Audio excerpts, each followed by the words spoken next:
Welcome to the Global Black Caucus Power to the People podcast. I'm Angela Fobbs, chair of the Global Black Caucus, and I'm here today with Ben Cole. How are you doing, Ben? I'm doing good. It's been a long day, but I'm doing good. Good. Adrienne isn't with us today. We want to give a shout out to her and her husband. Her husband was just diagnosed with COVID, so best wishes. We hope that he has a mild case and that he gets well soon. Absolutely. Hope that they get well soon. If they hear this, we're thinking about you, sending you good vibes. Yes, for sure. It's kind of a scary situation, but luckily, Adrienne is vaccinated. Woohoo! So yay for her.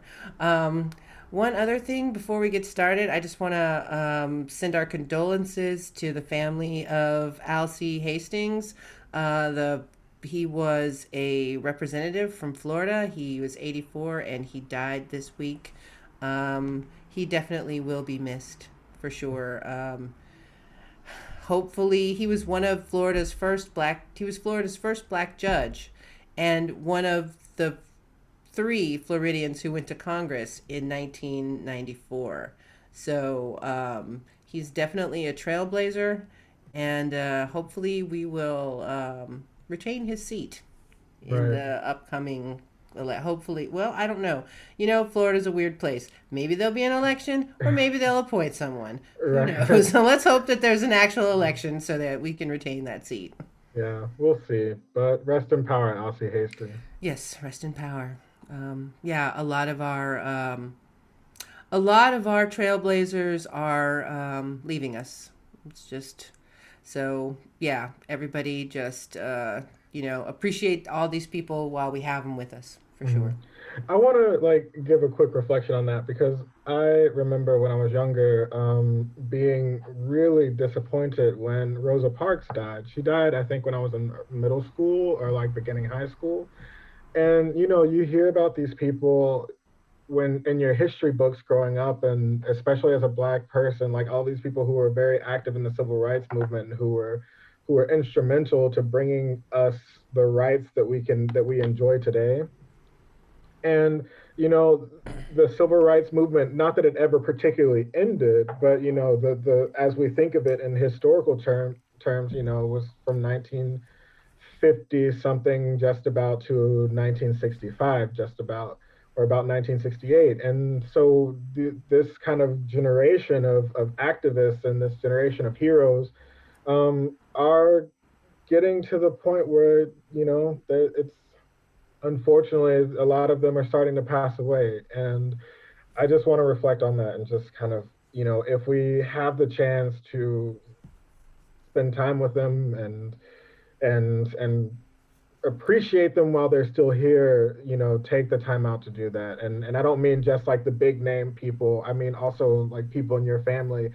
I know for me, I didn't even know that until I was in college that my great grandmother was active, like, in her own community to make sure that the black school, before it was integrated, got the same school books and the same money, or got similar amounts of money for school books as the white school in the neighborhood, in the city.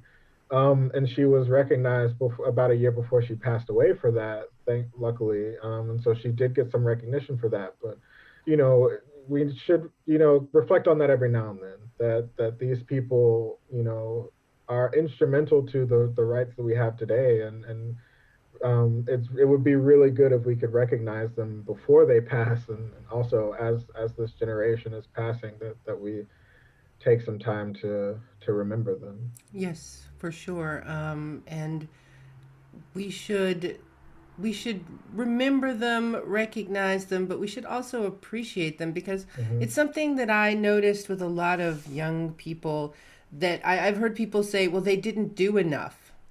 And I, I understand what I think they mean, but they did a lot. Right. They did a lot without the ability of social media or email or any kind of way to easily communicate with people. They did a lot. Right. And I 100% agree. I mean, we can sit here and complain like, oh, they didn't do enough, And unfortunately, no, they didn't. I mean, but look at what they were facing, you know? Yeah. Look at what they were facing.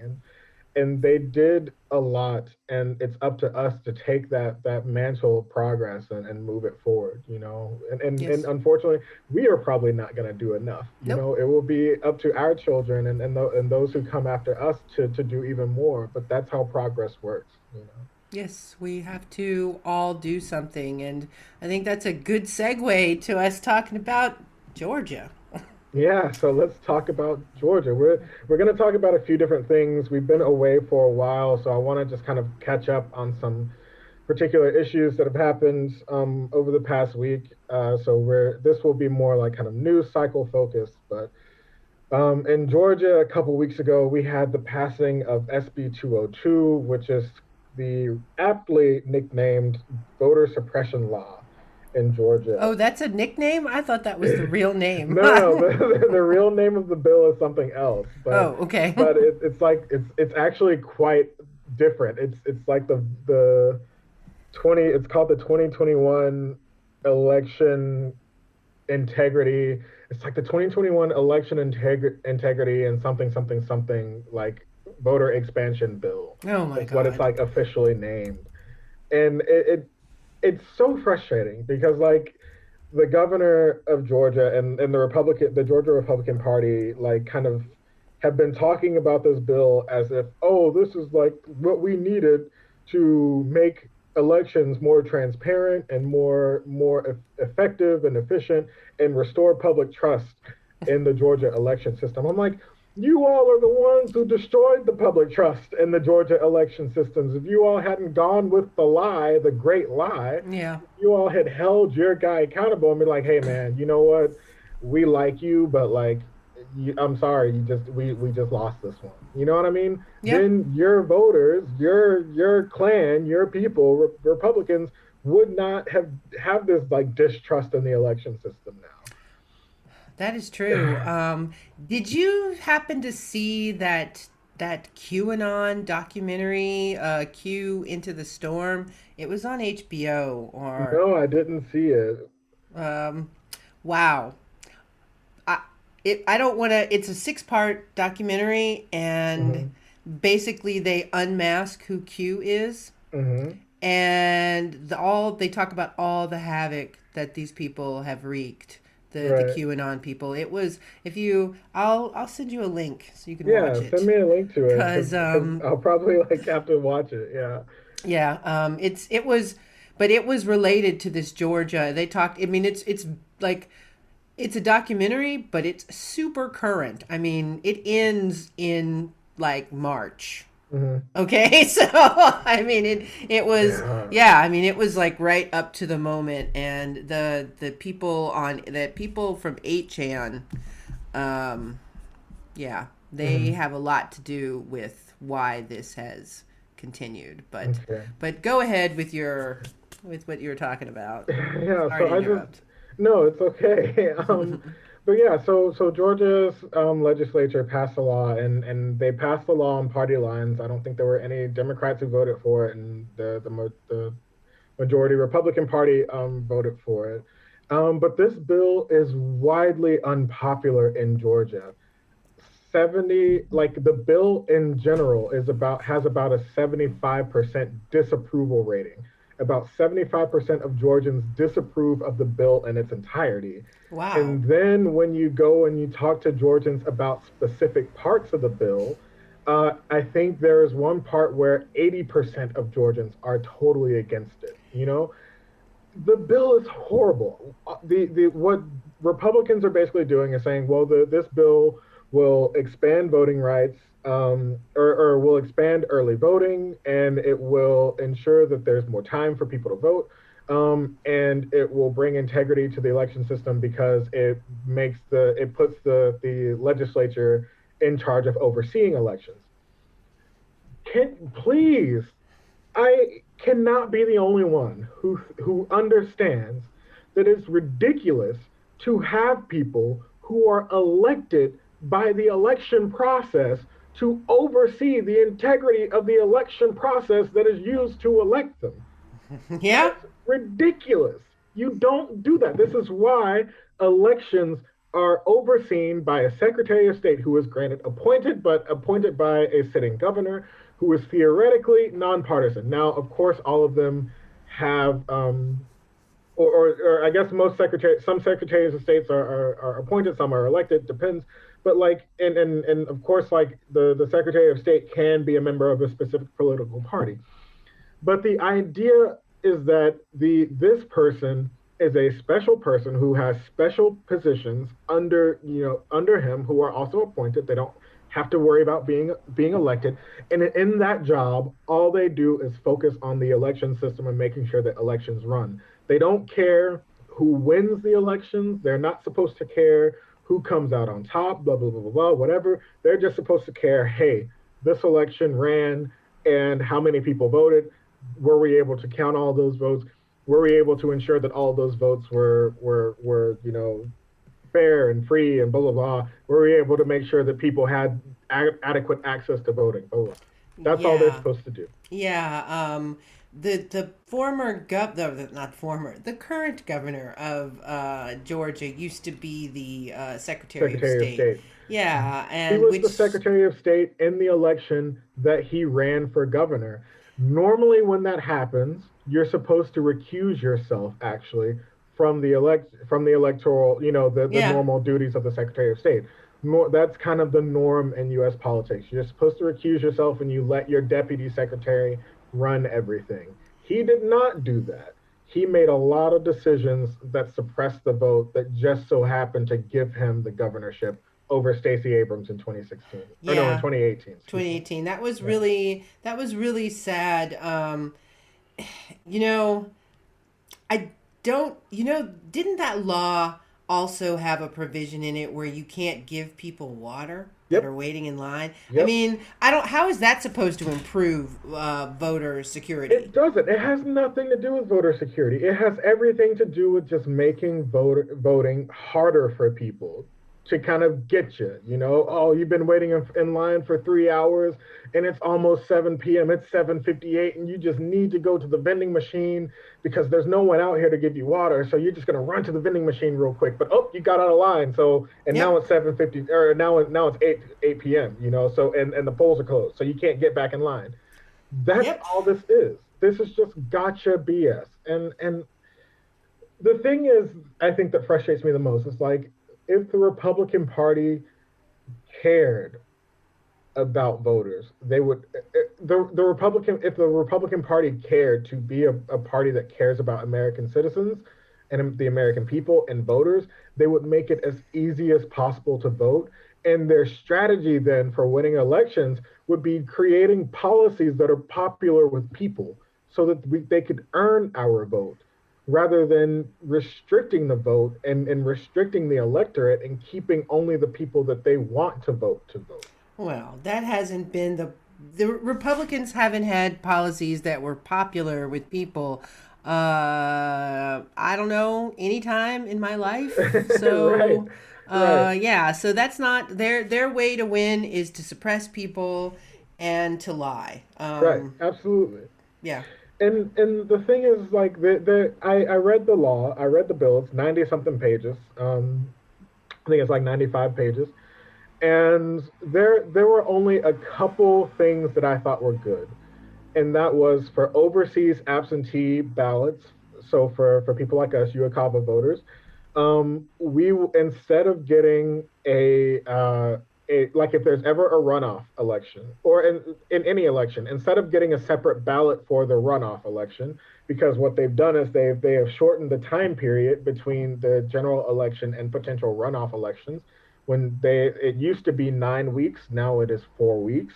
So Wow. within 4 weeks of a general election, there needs to be a runoff election, which is not enough time to prepare ballots and send them to UOCAVA voters, and that is specifically in the UOCAVA law that we have to have more time to have our ballots sent to us for all Right. elections, to protect us and to allow us to have fair access to the vote.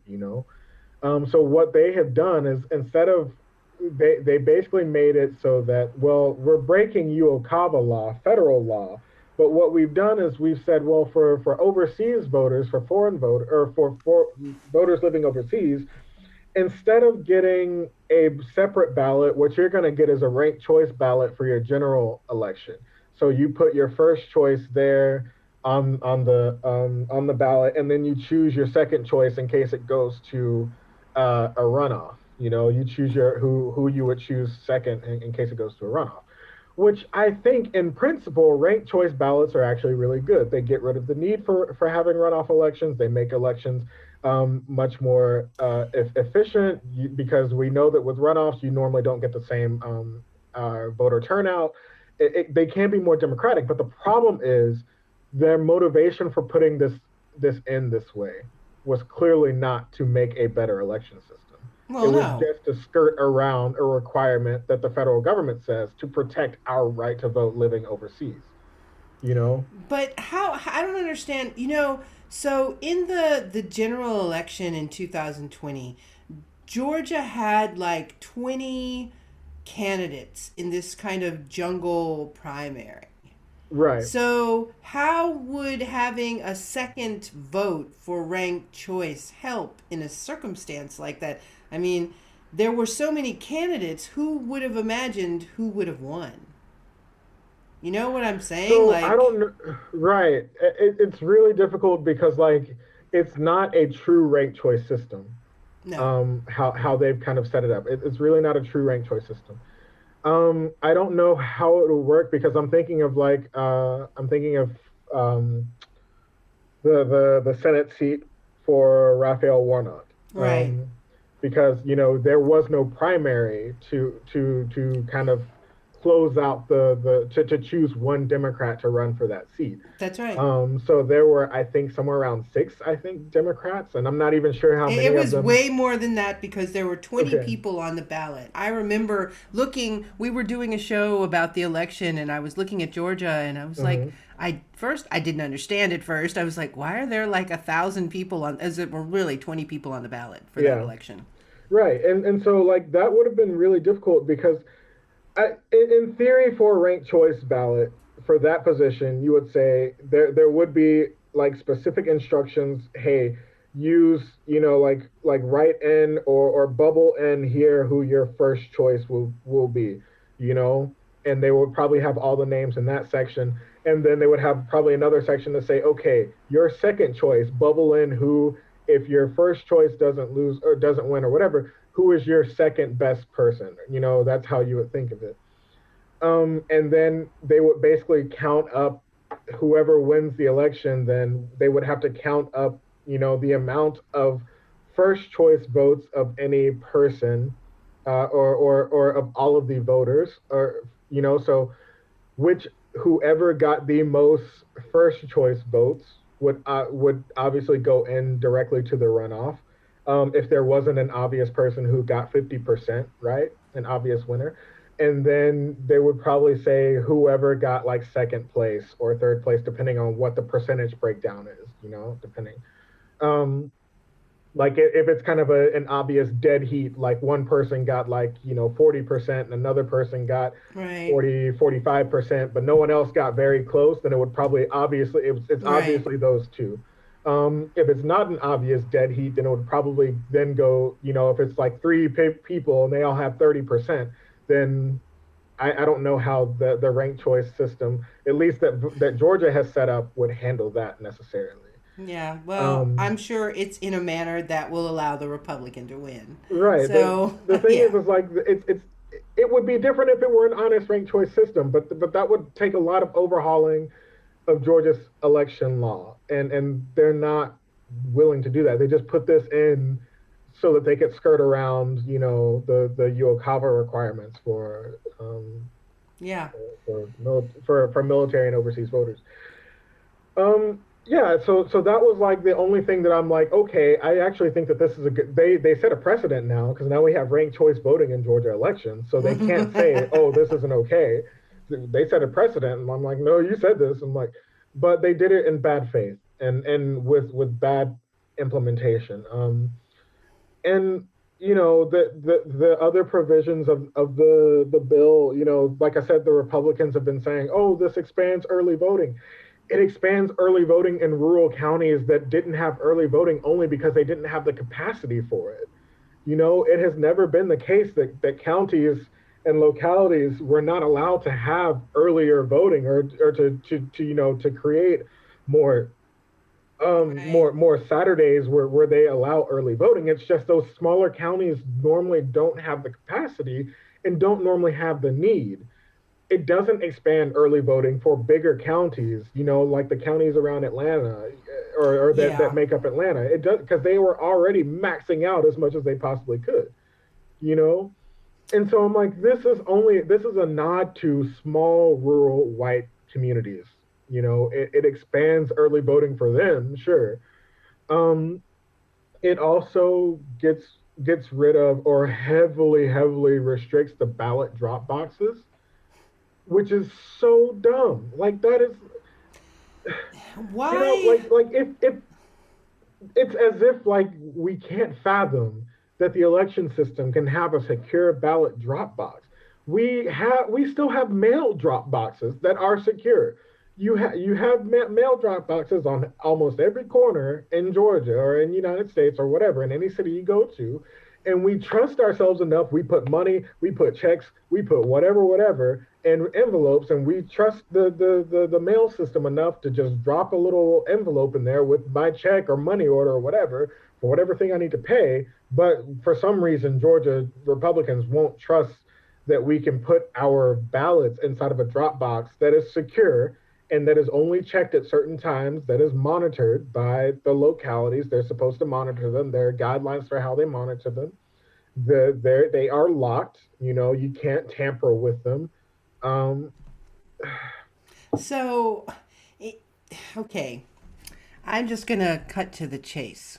Why do you think that Georgia has managed to maintain this racist infrastructure? I mean, where um, white people are still so much in control of everything. One of the big reasons that I have learned, and I think this is one of many factors, but I think it is a big factor, is that Georgia has so many counties.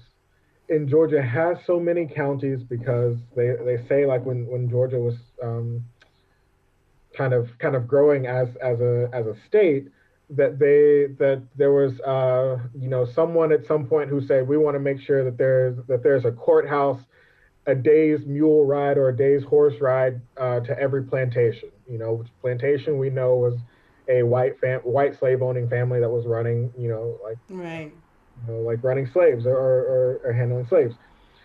And so what that has the effect that there are just a ton of counties in Georgia. Georgia has somewhere around 150 something counties, or 100 something. Yeah, I have mentioned this before because I was astounded. Georgia's not that big. Right. Georgia's not that big. Georgia Yeah. has about as many counties as Texas, and Yes. Texas is much bigger than Georgia. Yes. And so, but it is true that Georgia has, like, I don't know if it's specifically for plantations, but the idea for Georgia was that they wanted to create a lot of counties to break up the rural areas of Georgia and make sure that all of these rural areas had kind of equal representation, in the quote unquote equal representation, but they wanted to be able to give the rural areas of Georgia like a heavier voice in the state legislature, because it was also seen that places like Atlanta, Macon, because Macon has, like, I think, a train depot there, but Atlanta definitely, Macon, Savannah, and I can't think of the place that is near Alabama, but it's got a big military base there. But anyway, there's another city in Huntsville? No, that's no, the military base in Alabama. yeah, No. no, Columbus, Georgia. That's what I'm thinking of. Columbus, Georgia. Um, and, like, those places were urbanizing. They were becoming bigger cities, especially Atlanta and Savannah were becoming bigger cities, and Augusta, as well, and they were urbanizing, and they wanted to, white landowning Georgians wanted to make sure that their voice could still challenge and outshine these urban areas. And the thing is, like, this is similar to why we have a Senate, where these big, huge But empty states like Montana, Yeah. Idaho have they all have two senators, but they only have like 600 something thousand people. Whereas, Washington D.C. that has 700 some thousand people has no Senate representation, Yeah. whatsoever. Or even California that has tens of millions of people also only has two senators, right? But the Senate is also the upper house. A lot more stuff gets done in the Senate than gets done in the House of Representatives, and you need the cooperation of the Senate for the president to do anything. Yes. Um, and the issue was that when the country was forming, white landowners wanted to ensure that they would always have a say, whether it be through having an easy way of getting a majority in the democracy so that they could run things, or at least to have a strong enough and powerful enough institution where they could have a minority to stop things from happening.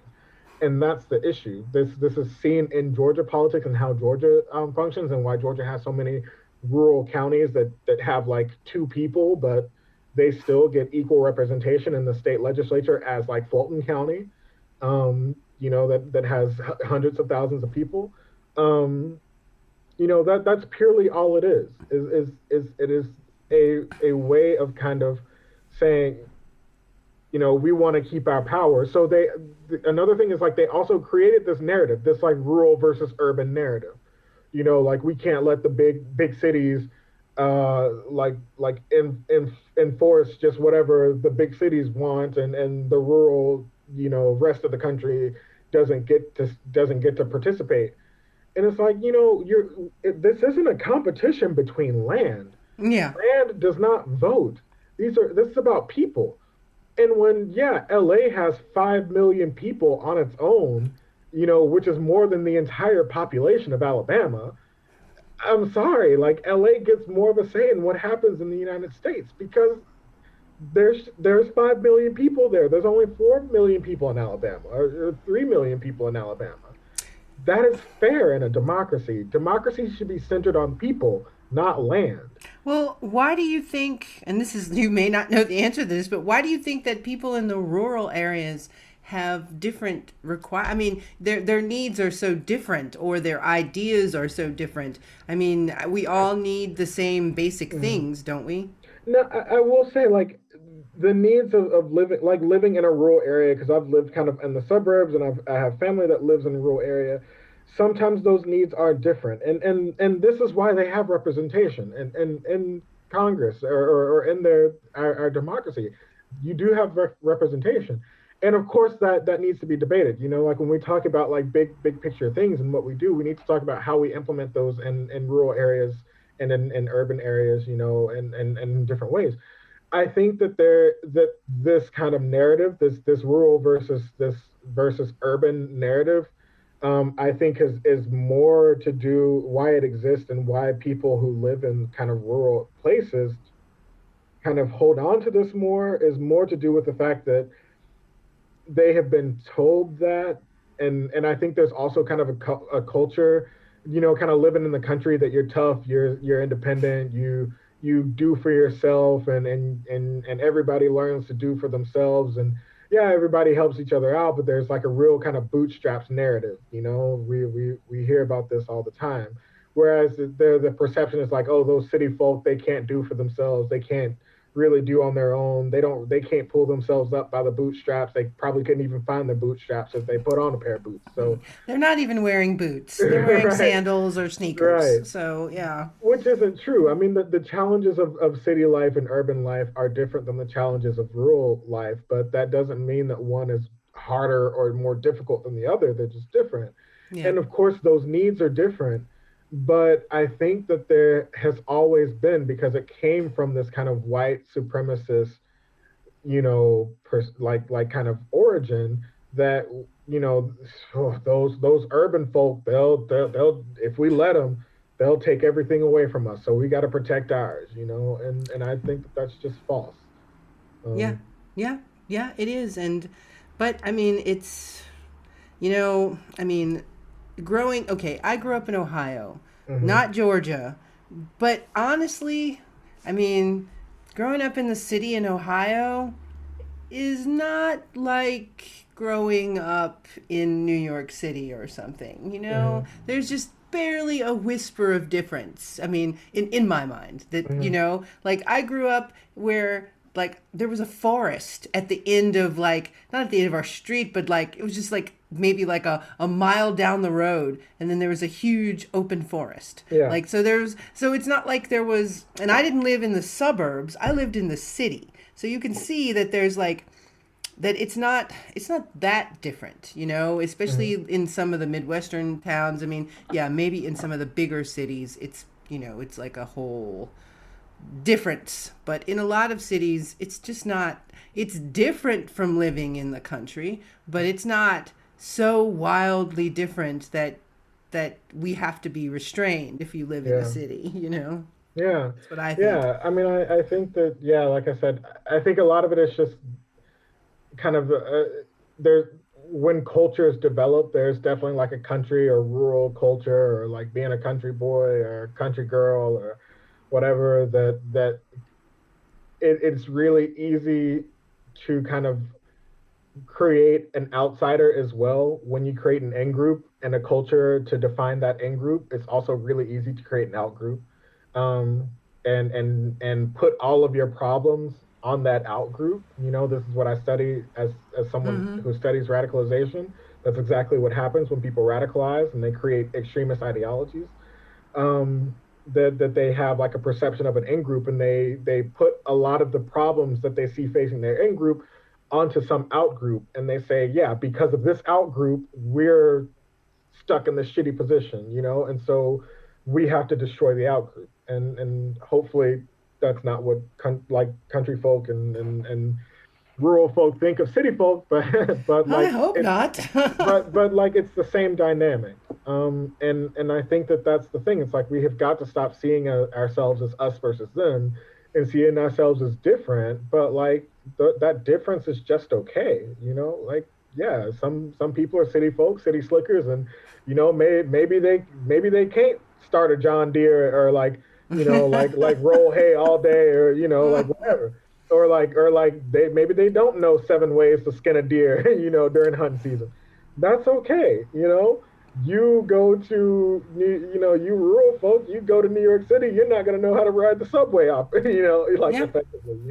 yeah. That's also okay. You don't need to, right? The challenges and then how you live your life are different, and I think that's just what we need to see. But when, again, going back to kind of this Georgia issue and the election issue, I,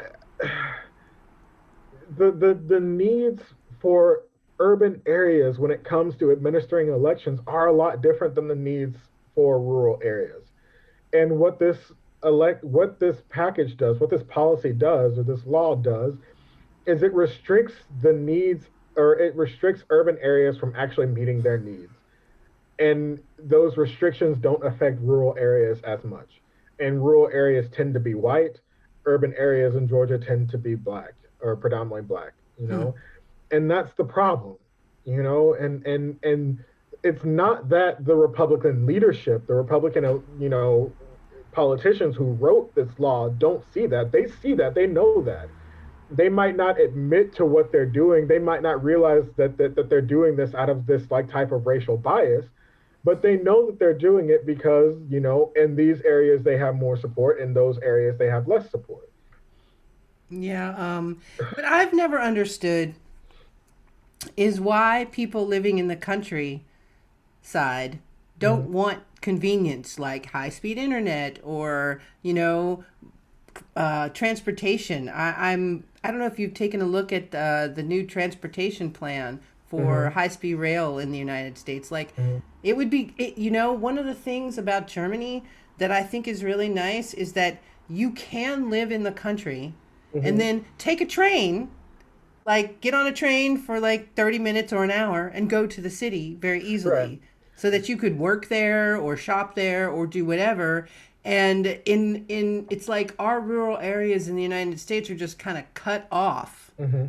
I think it depends on a lot of things. I think one thing in rural areas, like, it's not that I don't think rural areas want the same things. I think that they very much want control over that and how those things get implemented. Like talking about like broadband. Like I have a friend who's from Elba, Alabama. We went to college together, and Elba, Alabama is one of those like one stoplight towns, in Hey. Alabama. He was like, yeah, we got a Burger King in our town. I was like, oh, okay. We have a Burger King in my neighborhood. Yeah, exactly.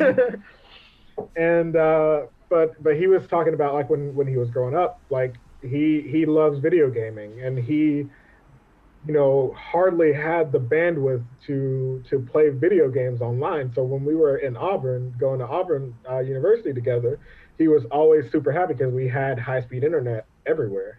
So he could just plug his computer in, and it was never an issue. And he always hated going home, or he didn't hate going home, but he always hated like when he was going home that he's like, oh man, I'm not gonna be able to like play games online because I'm not gonna have like fast internet. And it's not that people don't want it. I think it's just they want to make sure that the way it's implemented is a way that makes sense for their community, which is fair. That is absolutely fair. I know with the high speed rail thing issue, one of the big issues that, or one of the big concerns that has been preventing it from happening in California, because California has been trying to implement this for a longer time than we have at the federal level. But one of the issues in California is that a lot of smaller communities are worried about the actual map where the tracks will go, because they're worried about their communities being cut in half, or Mm-hmm. like the tracks, or the rails going in places where it will cause inconvenience to their community members, which is a fair concern. Yeah. Unfortunately, someone will have to take that. But then, like when you end up changing the map so much, then you don't get an efficient rail system, right? And part of the problem is that our rail system didn't continue growing with the country, and didn't continue evolving with the country. Right. We built highways, which is good. I'm happy that we have an We interstate have highway roads, system, yes. right? But we stopped building rail along with that. But even with the highway system, this is actually a criticism of the interstate highway system. Is a lot of interstates ended up cutting Black communities in half, and we started building Yes. interstates and roads, big roads and stuff through Black communities, and then destroying those communities, or creating a lot more inconvenience and hardship for those communities. And so that's a fair concern. I think that actually a German model could work in the US, because right now what we're seeing with the proposal that Biden put to place is just a massive federal high speed rail system that will connect the East Coast to the West Coast, and the South kind of. Um, what Germany has is a massive kind of spider web of major like railroads, right? Right. And what they do have is they do have kind of a core network of high speed rails that you can go from one side of the country to the other side of the country on an IC or an ICE. Those are the intercity or intercity express trains. Those are the Right. fastest trains that you'll get in Germany. Um, I live in Cologne, Germany. If I want to go to Berlin, I can get on an ICE and travel there. It takes about 4 hours to go to Berlin, whereas it would take about 6 hours, maybe 7 hours with a car. Um, Yeah, I took the ICE from Mannheim to Paris, and it was mhm. 3.5 hours. Yeah, That thing was smoking. yeah. Yeah. But Germany also has kind of a layered system as well. So at the Germany-wide system, the whole like thing, you get the ICs and the ICEs. Then at the state level, the different states have what we call regional bonds. These are the Regio, Yeah. they're called like Regio DB or Regio whatever, or they might have a specific name depending on who's like running them. And so you have at the state level, the states kind of organize these like regional trains, and they run on the same tracks, but those regional trains go to more cities. The That's right. ICs and the ICEs only go to big cities, right? And Right. then you have the regional trains, and many of them are also fast, not as fast as ICEs and ICs, but they don't need to be, right?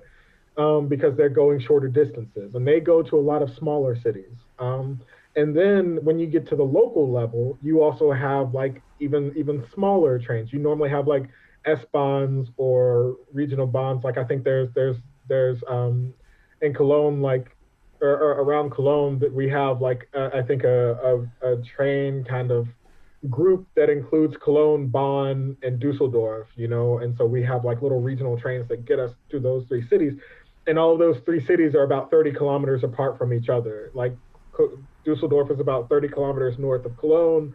Cologne is about 30 kilometers north of Bonn, you know? And so we have little regional trains that do that. And I think that would be, I don't know what the details of how Joe Biden's plan will actually happen, but I think that something like that would be the best way for the US, where we do have like a countrywide network of fast trains where you can get from Los Angeles to New York City. I don't think 4 hours is or 6 hours is definitely not possible. Yeah. You would have to be traveling very fast At over the warp speed of sound. speed, yeah, to Yeah, get right. right. But Um, yeah, it would be better. I mean, when I lived in Florida, I had always wished that we had high speed rail because mhm, the thing is that people, I can't tell you how many accidents that I had in Florida from other people causing yeah, them because yeah, tourists would come and they're like, "Ooh, look, look, right. look." And I had an accident once where I was sitting, I don't know why I was down by what I drive, where all the like amusements and stuff are. There's like a big boulevard, and Hmm. I was sitting at a stoplight. I was like really far away from the light, but it was a long road, Hmm. and I could see a car in the back behind me, and the people were looking around, and the driver was looking around, and the kids and the mother and all this. They were all looking around, but then they were going really slowly. But I thought they're not stopping. Like, Hmm. and I couldn't do anything. I couldn't go anywhere. I'm just like, Right. okay. And then they hit my car. And I'm Yeah, like, and then they were like, oh my God, we're on vacation. And I'm like, yes, I can see that. Like, yeah. that you were not. And so it would be great in a place like that if people can just ditch their cars and let the Hmm. trains take them to Yeah. go to Miami, go to Tampa, go to the, Cape Canaveral, but don't drive, Right, please. because I'm that way. Like when I visit DC, like I don't like driving in DC. I don't want to drive in DC. It's like it's way too packed for me, and it's way too busy. I like the city. I love the city, but like I have no desire to drive in it. But Mm-hmm. like I don't want to like I would love to have a form of transportation where I could just get on that and then not have to worry about what I'm gonna do with my car afterwards, or also not worry about like, oh, who's going to bring me to the airport? You know what I Yeah. mean? Or like whatever. Um, Yes. but I think having this kind of layered system would benefit because another issue in California is not just where the track's going to go and what communities are going to have to deal with them, but also what communities get a stop. Right. Where is this train going to stop? And the problem in California is like there's so many smaller towns that are like, oh well, we want to stop on the high speed rail, and we want to stop on the high speed rail. And the problem is Yeah, when the you high have speed too rail many, can't stop everywhere. yeah, when you have So, too many stops on the high speed rail, then it's no longer high speed rail. Like yeah, that's the problem. So better to have like a high speed system that can connect major cities or major population centers, and right. then have regional rail that also integrate into that you can save. But this would mean like a bigger, more massive investment in rail that's not just about having a national high speed rail system, but it's also about getting the states to invest in regional rail systems as well. Yeah, Um, which would be great. I mean, really. right. And I think about going home to the States, like, just know you're going to have to drive. Yeah. Like, there's no, I mean, if I wanted to travel, like, let's say I wanted to go to Berlin, Hmm. and I would never drive there. I would Hmm. always take the train. And then once I got there, I would just use the public transportation there. But Yeah. you can't do that in America. Right. Like it's just not possible. Like especially if you go somewhere. I mean, I agree with you about driving in DC. I Hmm. wouldn't even attempt it because I wouldn't even know where to begin. It's like Right. it's the roads are like confusing, and I tried to take the not I didn't try to take the train. I did take the train to the airport. In DC. I didn't take it Hmm. to the airport because the train doesn't go to the airport. Yeah. It goes to like 5 miles away from the airport. Then you have to take a Yeah. bus. I know. I know what you're talking about. Yes, Yep. and we were in the states. We were in Washington D.C. in, oh, what was it? It was 2019. So my mom met me. She flew from Ohio and she Hmm. met me in Washington D.C. So when I was standing at the bus stop waiting for um, waiting for the bus so that I could get the bus to take the train to go to the airport. Hmm. She called me or she sent me a message. She's like, "Yeah, I'm sitting at the gate. We're gonna board in a minute, and I'll see you in a couple hours." And I thought, okay, great. So I'm headed to the airport. Do. Get on the Hmm. bus. Get on transfer. Get on the train. And then I get to this. Then the train just suddenly stopped, and it was like last stop. And I'm like, "What? We're not at the airport." And Hmm. then I had to Yep. get on this other little shuttle thing. Like, it I wasn't a know shuttle because it exactly was where kind you're of talking pricey. about. Yeah, Yeah, I and know then exactly where you're talking about. but when I got to the airport, my mom's plane had landed.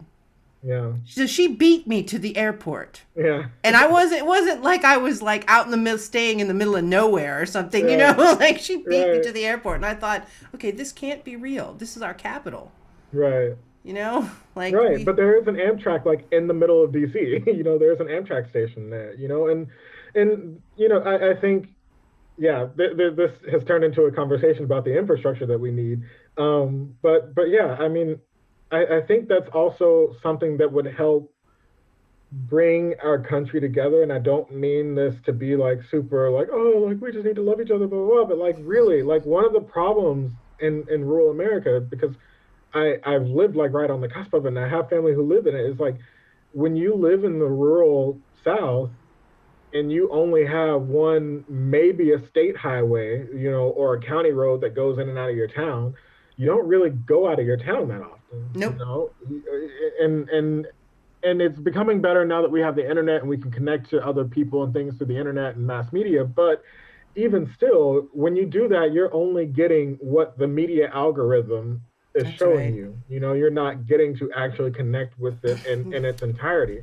That's And right. so having a massive rail system where it only costs you $5 to go to the next city over, or it costs you $10 to go to the other side of the state, or maybe costs you $50 to go to the other side of the country, that would be really, really great, to be able to just have the opportunity to travel and be like, hey, yeah, like, hey, kids, we're going to take the class on a trip to, I Yeah, don't to the know, state to capital. this state Why not? capital, right? Yeah. Or to the, to this other state and learn about these things. And just to allow people to connect and experience things outside of themselves with a low Yes. barrier of entry. Yes, because right now, it's always still amazing to me that there's still so many people that never like leave their county.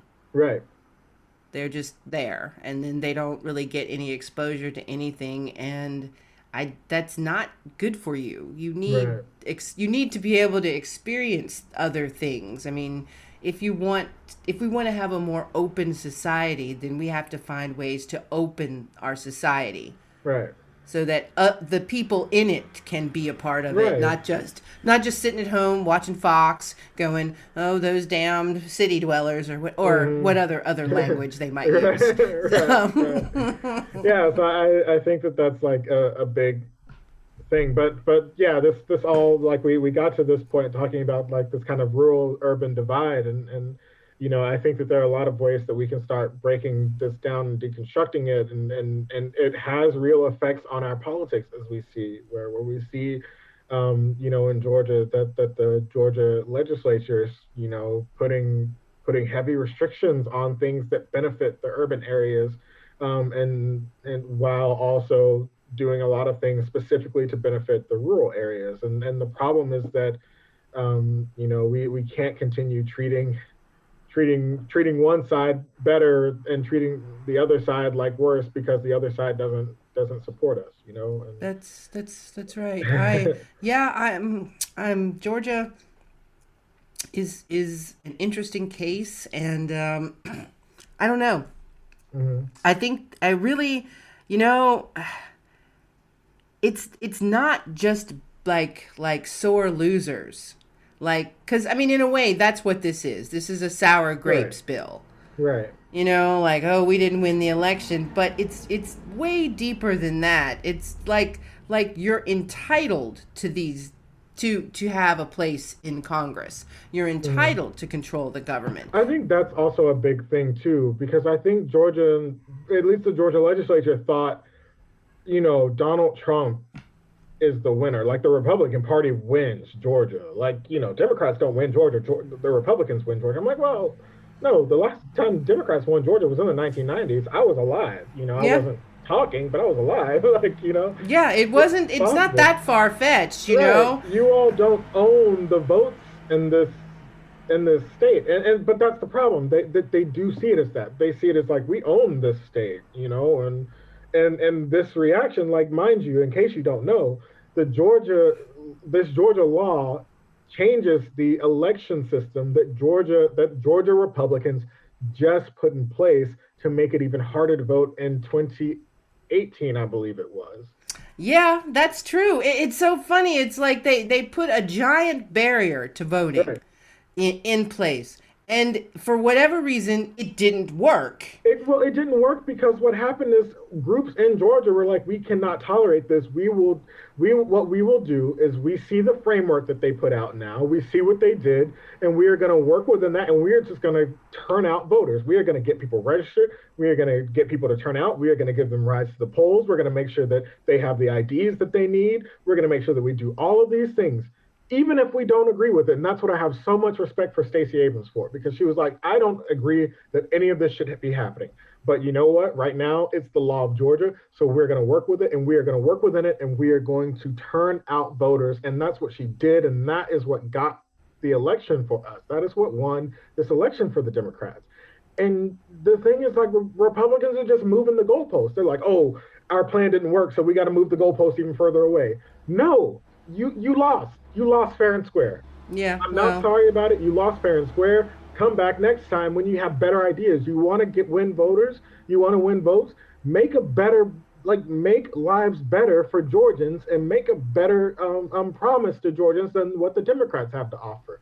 You haven't been doing it. That is your problem. well, that's never gonna happen. So I'm Yeah, yeah, I yeah. don't feel Right. like, I hear what you're saying. Like, yes, this is what they should do, but this is what they could have always done. That's But true. That's they're true. not interested in helping people. Right. I Yeah, it's a little, in a way, it's kind of shocking that we have this authoritarian, kind of kleptocratic Right. party in America that doesn't care about people, and yet they've really convinced a lot of people that they care about something. Yeah. Yeah. That's also another thing. They have a narrative and a media framework to push this narrative out that like they care more about the things that Georgians care about than the Democrats do because they've demonized us so much as being like, the party of handouts and of supporting illegal immigration and crime. I'm like, no Democrat that I have ever spoken to supports any of those things. Like I would say the only thing I would say is I have a different perspective on immigration. I don't believe that there's a such thing as illegal immigration. Or my perspective is that if someone is coming to this country and they're willing to face the challenges of coming into this country undocumented, and so not going through the official mechanisms, then they're probably coming in desperation, and we should offer them our compassion. And Yes. but that's a different thing. But like I don't know any Democrats who are like, oh, I don't believe in the law, or I don't believe that we should have laws and we should just let criminals do whatever they want. Like, no, we just know that the criminal justice system that we have doesn't work for everyone and criminalizes people unfairly, or we don't believe in people being able to keep what they earn, and I'm like, well, What is no, that? right, Like you don't believe, it's like, I get it that people don't like taxes. I mean, I don't like taxes. right. I No one likes paying taxes. like Like, I like don't like paying for my groceries at the grocery store either, but I have to, yes, I mean, there's just some things that, and it's funny. I don't know if you recall, oh God, who was that guy that was he was he was a senator, and he, in the Trump administration, he became the attorney general, Oh, was this from Jeff Sessions? Jeff Sessions. Yes, Yeah. sorry, I've just pushed his name out of my head because it's Yeah. irrelevant. Right.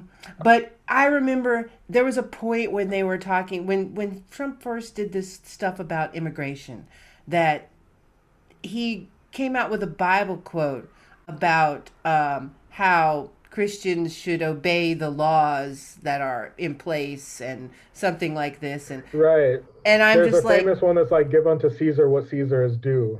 That's what Jesus specifically told his followers, and in terms of like following the law and not to yeah. kind of usurp the crown, the But he Roman crown. it was something else he said. Okay, it I was something but else. it was meant to keep people like, well, this is the law and you just have to like accept it. And it's like, yes, so is taxing.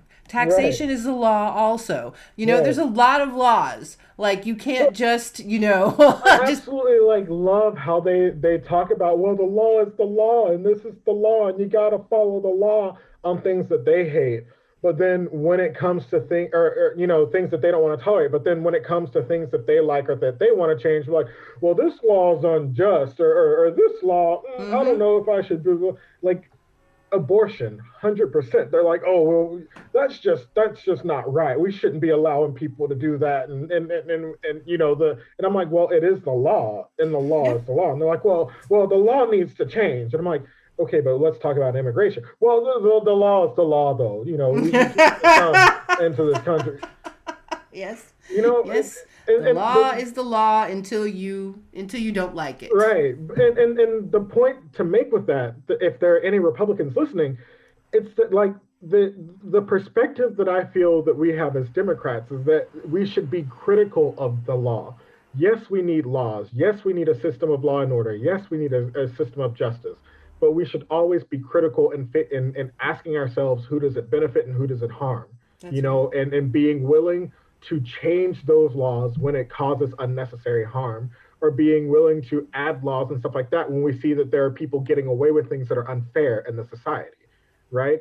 Yes. That is how we perceive the law. We don't think, oh, whatever, man, like, just let life be, man. No law, whatever. I'm having a lot of characters come out today. I don't Yeah, know you're. why. Well, that's good. Speaking of the law, I think you wanted to mention something about the Derek Chauvin trial. Yes. One last thing about the Georgia law. If y'all didn't see, Representative Park Cannon, who was the woman who knocked on the door as the bill was being signed, she was charged and she was facing 8 years of prison time, basically, for the charges. I think, it was some sort of, she was charged with, like, disrupting an official sitting of the Georgia legislature and whatever, all of these That different was things. really just some nonsense. I saw that It video. was, it was really nonsense, but luckily the Fulton County District Attorney, who has jurisdiction there, he said a couple days ago that he's not going to pursue any charges against her, because he said, what, and I quote, he said, what she did may have been annoying but was not criminal. And I'm like, well, look, that is the that is that's what protest is. Protest is annoying. Protest is to annoy and disrupt the system. That is the whole purpose of protest from a political theory perspective. You know what I mean? Yeah, but she wasn't even that She wasn't annoying. even, but yeah, and I wouldn't even say she was really protesting. She was No. more so like symbolizing something, or maybe she really just did want to watch the thing, whatever. But like having something like that, like if we criminalize protesting, then we're criminalizing democracy, or a mechanism of democracy. And so I was really happy to see that. But just so y'all know, if anyone's concerned, Representative Cannon is not going to face charges, so Thank she's goodness. free to go, um, Yeah, which is thank good. goodness. But yeah, so that moves us over to Derek Chauvin, the Derek Chauvin trial. If you remember, Derek Chauvin is the police officer who killed George Floyd last summer, and his trial is underway. It started about a week and a half ago, or about 2 weeks ago now. Um, and yeah, so he is facing, I believe, three different homicide charges. He's facing second degree murder, third degree murder, or second degree murder, third degree homicide, or third degree murder, and I think negligent homicide, or what would be effectively negligent homicide. Um, And all of those are really serious charges. All of those are really serious charges, and I'm happy that he is facing all of those charges. I'm I want to like I'm not going to speak with compassion about Derek Chauvin because I don't see a point in speaking with compassion No. to someone who doesn't show compassion. But I want to speak, I think, with nuance. Um, Okay. I'm not ever happy to see someone, on trial for murder or on trial for, something like this because it means that someone has had to give their life or someone's life was taken from them for us to see this type of justice.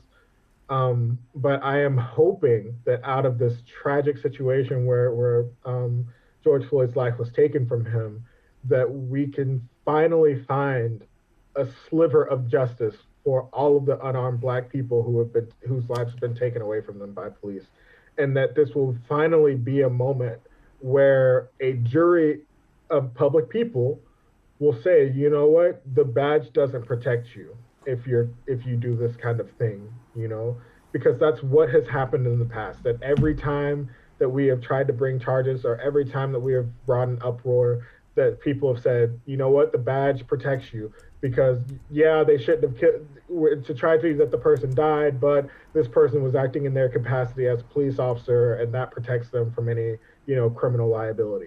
I am hoping that this will be the first time that is challenged and that a jury will say no, that doesn't fly this time. How do you feel that positive about it? I I watched the first like hour or so of the opening statements of the trial, and it was emotional.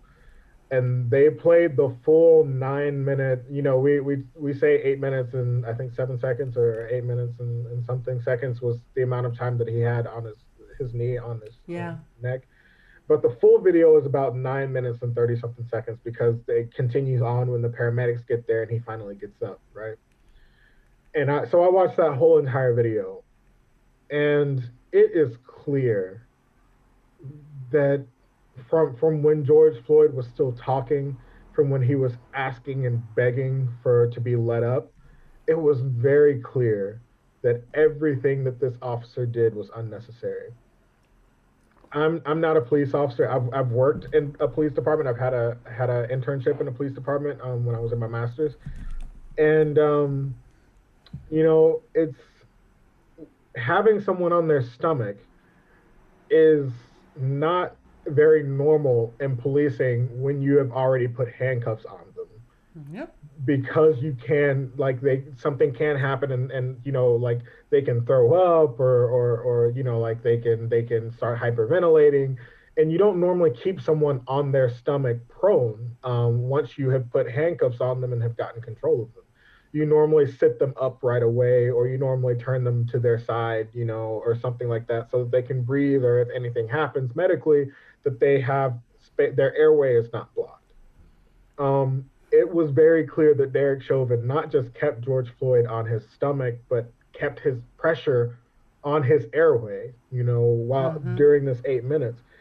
And you had people looking around clearly seeing this. You had a woman who was herself a first responder.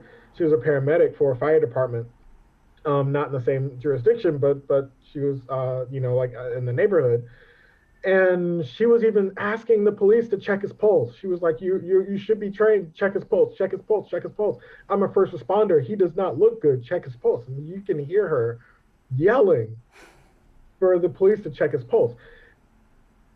I don't know what the use of force guidelines policy was at the time, but I don't see how anyone could see that video and be like, and not think that this man neglected to at least give the very basic that you would give to someone in any position, especially after you have just put them under arrest. Um, I think the argument that is being argued in the case is whether or not one, there were other aggravating factors to George Floyd's health, They Oh talk my about God.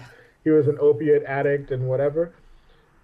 I think what the prosecution is arguing is that one, those aggregating factors are probably not at play here. I think that's what they're arguing, and I think that they are also arguing, which I think is a good argument, is that when you place someone under arrest and you take them under your custody, which is physical custody, you physically now have control of their body. You also have a responsibility for their health while they're in your custody, and I think that that's a really good argument because yeah, when you have someone handcuffed behind their back, control themselves as well as they could on their own. Now you've placed them in, you have basically taken custody and care of that person. And so it is your responsibility to ensure they get from scene to jail or to courthouse or to wherever safely. And Derek Chauvin did not do that. He failed on every account in that. I think that that's the argument that the prosecution is making, if I understand correctly. And I can't imagine a jury not seeing that. Wow. Okay. I don't want to be like the bad guy here, Mhm. but I feel like we'll see what the instructions to the jury are Yeah, and what it's going to take for him to be found guilty. Is it right. going to have to be unanimous or is it just going to have to be a majority? Because if it has to be Mhm. unanimous, it's never going to happen. Yeah, I don't know.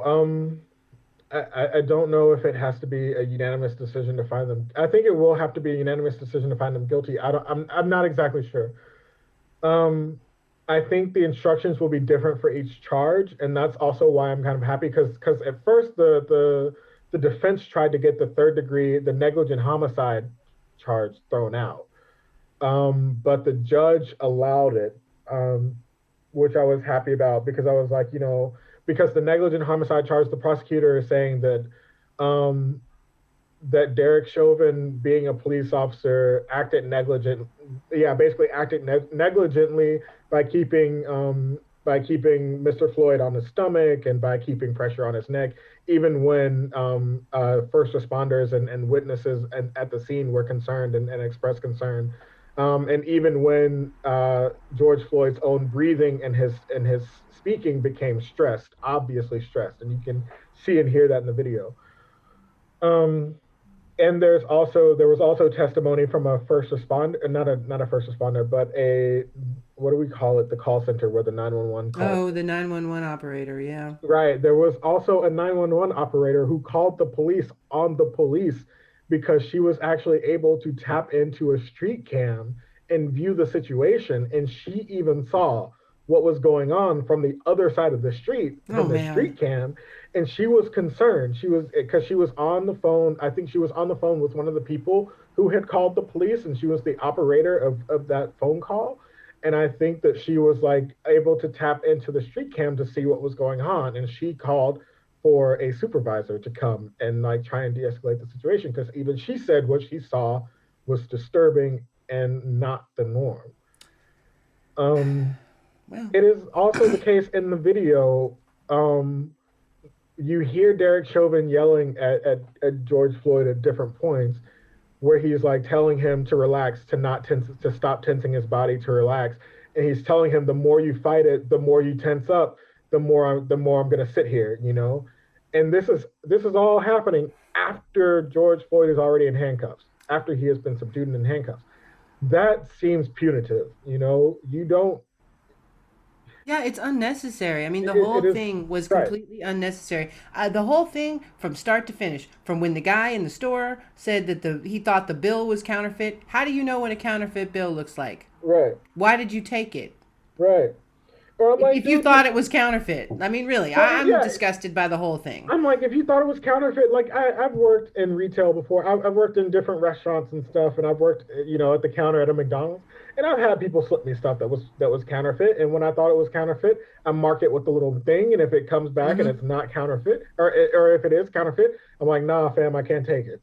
Yeah. That's it. I don't call the police because I don't care. Like it's not my issue. You know what I mean? Like I'm not the one who's responsible for investigating counterfeiting issues, and I probably don't think that the person who's handing it to me even knew that it was counterfeit. You know, Yeah. I that's the thing. I mark it and I'm like, okay, if it's not real, if it is a counterfeit bill, I just hand it back and I'm like, you got to give me another 20. You know, give Mm-hmm. me. And I have done that. I have done that. I can tell you times where I've done that.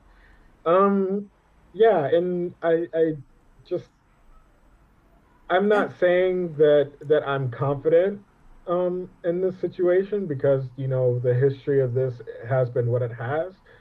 Um, but I will say between the 911 operator's testimony, the first responders' testimony, the witness testimony, the testimony of some of Derek Chauvin's colleagues, particularly the man who was the chief at the time, who Yeah. also said that what he did was inappropriate and against the use of force guidelines at the time, which is why he was fired as well. Um, I have a different type of hope, I think, than I have had for other situations. And I'm trying to kind of temper that because I don't want to get my hopes up too much and then be crushed.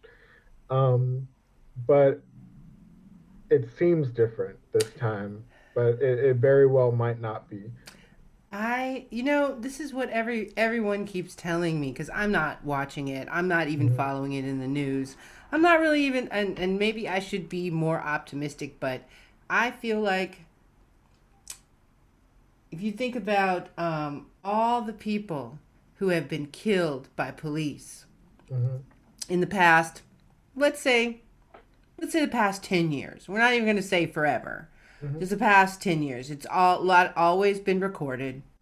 It's always been obvious that the police were in the wrong. Mhm. Um, it yeah, I don't even it's always been obvious. And okay, admittedly, the police have not always admitted when they've done wrong, Right. like the police chief or something like that. But I just feel like this is just the same. It's like the police are able to do whatever they want to do, and it actually, it doesn't matter so much what we take as right or wrong. Right. um Yeah, yeah. I agree, and it's really tragic with policing that this is the culture of policing because I was always raised that you're not good at your job unless you understand that you can mess up. Yeah. That's something I remember my great grandfather always told me. He was like, you need to be able to take criticism because you're not perfect.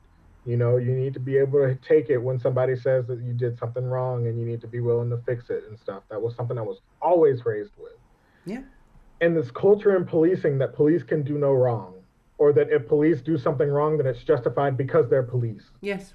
That is just like that is makes no sense to me whatsoever. Like you cannot have a good policing structure then. If every time police do something wrong that you say, oh well, it's justified because they're police. We have to tolerate the fact that they just do things wrong sometimes. Yes, we have to accept that as a fact that they will probably do things wrong. We have to accept that, but there also needs to be consequences for that. We don't just need to absorb that as a society and be like, well, police just did something wrong today, and I guess we just have to accept it. Like, no, we hold them accountable. We give them a special type of authority and place in our lives Yes. that should be sacred. It is sacred, and we should hold them to a special, a higher level of accountability for that. So we cannot just go around and say, well, qualified immunity. If you shoot somebody on while you're doing your job, but you were trying to do your job as best you could, then you don't face any consequences. No, if you shoot somebody and it was negligent, or if you have your knee on someone's neck for 8 minutes, almost 10 minutes, you cannot continue to do this job, and you have to face consequences for that. Yes. And Yes. And in at least 3 states, the latest state is New Mexico. They've mhm, gotten rid of qualified immunity. that's good. I think that is one of the biggest keys to this is getting rid of qualified immunity, doing some sort of reform, and this is going to come back to bite me if I ever try and run for national politics, but I'm going to say it because I believe it. but having some sort of reform on the power that police unions have. Because Oh, police unions have way too much power to protect and shield bad police officers. Like, yes.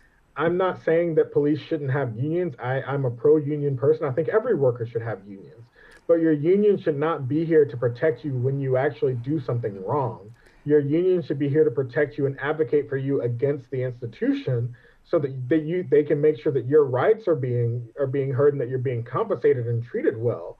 But your union should not be there for you to be like, oh well, you did a crappy job. Imagine if the plumbers union were like a plumbers union were to protect bad plumbers. You know Yes. what I mean? Like Yes. they don't do that. Yes. And the thing is that there's not any other job where you can kill somebody. And even no, doctors, paramedics, Right. nurses, all these sort of medical people, they can be sued. There's Right. no qualified immunity. If your Right. doctor kills Oh, you, oh, not just sued, but also held negligibly liable in yes, criminal court as well. If your doctor did something to you, like that, not just that you can sue them, but if your doctor did something, or hell, even forgot to make you fill out the right form, and you take them to court and press charges, they can lose their license, they can lose their practice, they yep, can also be held criminally liable. yes, So they can go to jail if if they kill someone accidentally, yes, and there's been a lot of talk to create kind of insurance for policing, because there are this is what doctors have. They have malpractice insurance, so that if they do something, if they make a mistake, but it's an earnest mistake, it's not a negligent mistake. A negligent mistake is something that is like you should have known better, but for some reason you were careless. yeah, But if you make like an earnest mistake, there's malpractice insurance for doctors, and that protects them. And there are people talking about kind of creating a type of malpractice insurance for police, and I'm like, well, that can be part of the solution, but the only thing that would do is that those insurance policies would pay out the settlements basically whenever, because George Floyd's family, I do believe, got a settlement yeah, from. they did Yeah, get a settlement. and so basically it would just change the hands of who's having to give the money. Instead of it being the city, it would be the insurance policy. And I don't know if that would actually create more accountable police, you Oh, know. 100% not. There's a Yeah. lot of things that we could do to make, what would create more accountable police? If we took their pensions away from them, if they just randomly killed Hmm. people. Right. Like that's, I mean, the police are killing people, they are framing them. There's plenty of, they're doing all sorts of things. I read an article a while ago. I don't know. It was like maybe in like 2013 about in New York, two policemen, found this girl who was drunk on the street. They took her home, and Hmm. then one of the policemen had sex with the girl. Hmm. Um, and then the girl wakes up the next morning and she's like, "Oh my God, what happened?" And Yeah. then the policeman got away with it because allegedly she consented. You cannot consent when you are under arrest. You cannot consent when you are not in control of your own body. And when you're under arrest, you're not in control of your own body. When you are under the influence, you're not in control of your own body. Like that's also something that I think has been talked about recently too, is that it in a lot of places, I think in most places in the US, it is not an automatic like rape charge if police have sex with someone who they Yeah, have arrested. I know. Isn't that crazy? And I'm like, Like, how not? It is for teachers. It is automatically sexual abuse. It is automatically sexual assault if they have sex with one of their students. That is in just about every state. That is an automatic thing. If you get found out that you had sex with one of your students, mm-hmm.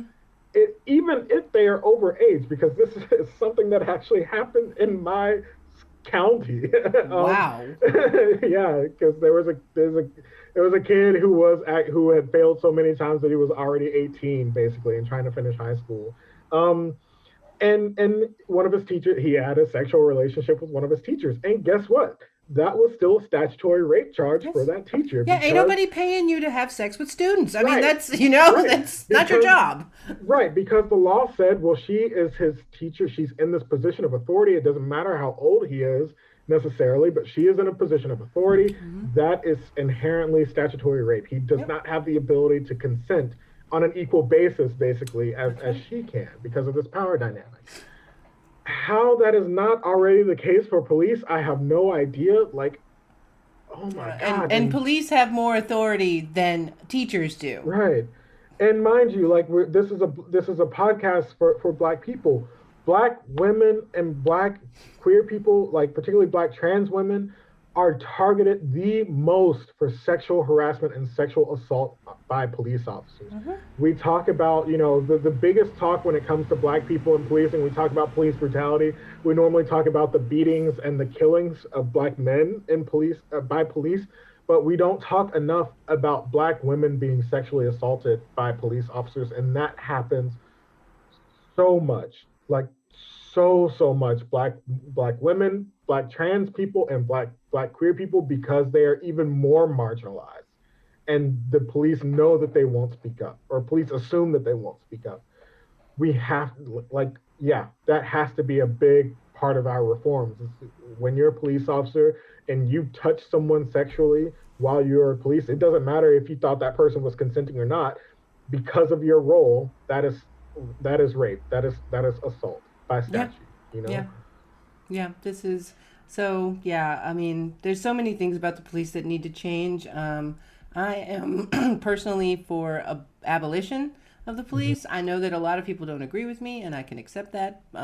Maybe I'm wrong, but I don't think you're prove wrong. to me that the police will be better. Like you There's can make them right. better. There is no situation, I think, in the U.S. that is handled where the solution, a better solution, is more police. I can't think of one situation where a better solution is more police. I think that we need different types of organizations, and I agree. I think that defunding police and abolishing policing, or police departments, um, is a good thing. People hear that and they think, "Oh, you want to get rid of all police?" I'm like, no. What I want is I want a civil service, like kind of a big civil service department that does include some people who are police, who Mm-hmm. handle violent things, right? Who handle violent bank robberies, or investigate murders, or handle like kidnappings. But I want as well that civil service department to also include psychologists and social workers and doctors and mental health advocates and experts, because most of the calls that police get called to are people who are dealing with mental health issues, are people who are dealing with family issues or domestic issues with their partners. They're people who are dealing with possibly money, like financial insecurity, or you know what I mean. Yeah. And like we have to be able to deal with those problems. If we can deal with those core problems, then the crime rates actually fall, and we don't need as many police. That's the thing. Yeah. But That um, and get rid of a lot of our ridiculous laws that are meant to just give the police a reason to stop you or right, arbitrarily punish you. I mean, right. vagrancy laws, like, oh, your tail light is out. Okay, well, how does giving me a ticket help? Right. Yeah, that's the thing. It's like I can understand giving me a fix-it ticket where it's like, hey, get Yeah. this fixed by a certain date, or else you will get a fine. You know what I mean? But like, yeah, like I love. I don't like necessarily like saying that I love the police, but like every now and then there are different police departments, typically in more affluent neighborhoods, that have these baby seat days where they have the police Mm-hmm. come out and teach people how to install a baby seat, because they noticed, oh, in the last quarter we gave out so many tickets for having the baby seat or the car seat wrong.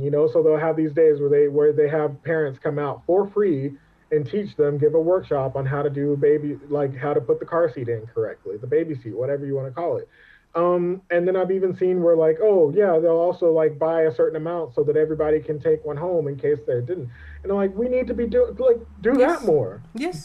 do I that mean, more. Don't really, the police, the way that we have laws created is basically to make the police, for some people, a force of harassment.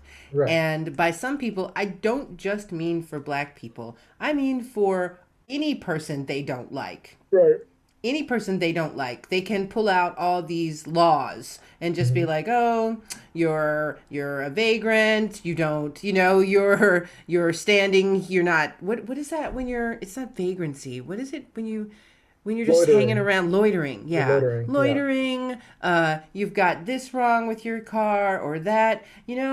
The police are supposed to be helpful to the citizenry, not like a harassment force where when you see the police, you're Right. like, oh my God, there they are. I'm so Right. afraid or I'm so tired or whatever. Yeah, things have to Yeah. change. If you want to like look reference back to the first episode of this series, the State of the Black Union series that we're doing, where we talked about slave revolts and slave rebellions in the U.S. I think that was episode 41. I talked a little bit about the history of policing and how policing as an institution, as a function of government in the U.S. came like it was founded to protect property, whether it be Yes, slaves as property or whether it be property of rich people against poor people. Policing has never existed in the United States to actually serve communities. That was not its foundation. Its foundation was to protect the property of those who have from those who do not have. And that core foundation still shapes how policing is done today. There's yes, especially the fact that a lot of police departments are heavily funded by giving tickets. Because yeah, people don't want to, like, I would rather fund police departments through my taxes, rather than have them have to like, rely on a model where they just give out tickets all the time.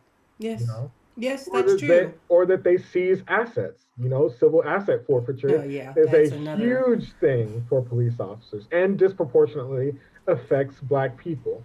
You know, Yes, that is true. I mean, really, we've created through all these laws and policies, we've created a roving gang of people that can harass you and arrest you at the drop of a hat. I actually don't think, I mean, that the police should be able to so easily arrest you. right? Like The when they're like, "Oh, you're resisting arrest," right, and when you're right, and the fact that resisting arrest is an actual charge, and that you're resisting arrest the moment you don't like just give them your hand. Like, first off, it's a natural body response when someone touches you and you're not expecting it or you don't want it. Your yeah. body naturally seizes up. You naturally put your arms next to yourself and you naturally hold on to yourself because you don't want that person to touch you. You feel danger. That is a fight or flight response. Yes. It is not that you are resisting the long arm of the law. You're Yeah. not resisting the law. You are just defending yourself because you feel unsafe. It is a very natural and biological response. Yes. You know what I mean? And you should not have an extra charge thrown onto you because of that. And that frustrates the crap out of me. There is someone named Sean King. He recently talked about wanting to create a bill, or wanting to get people together to try and create a bill to make it possible for average citizens, individual citizens, to step in when they see police brutality. To basically be able to say, the badge no longer protects you because you're beating this person, or you're like actually being brutal to this person. You have this person under control.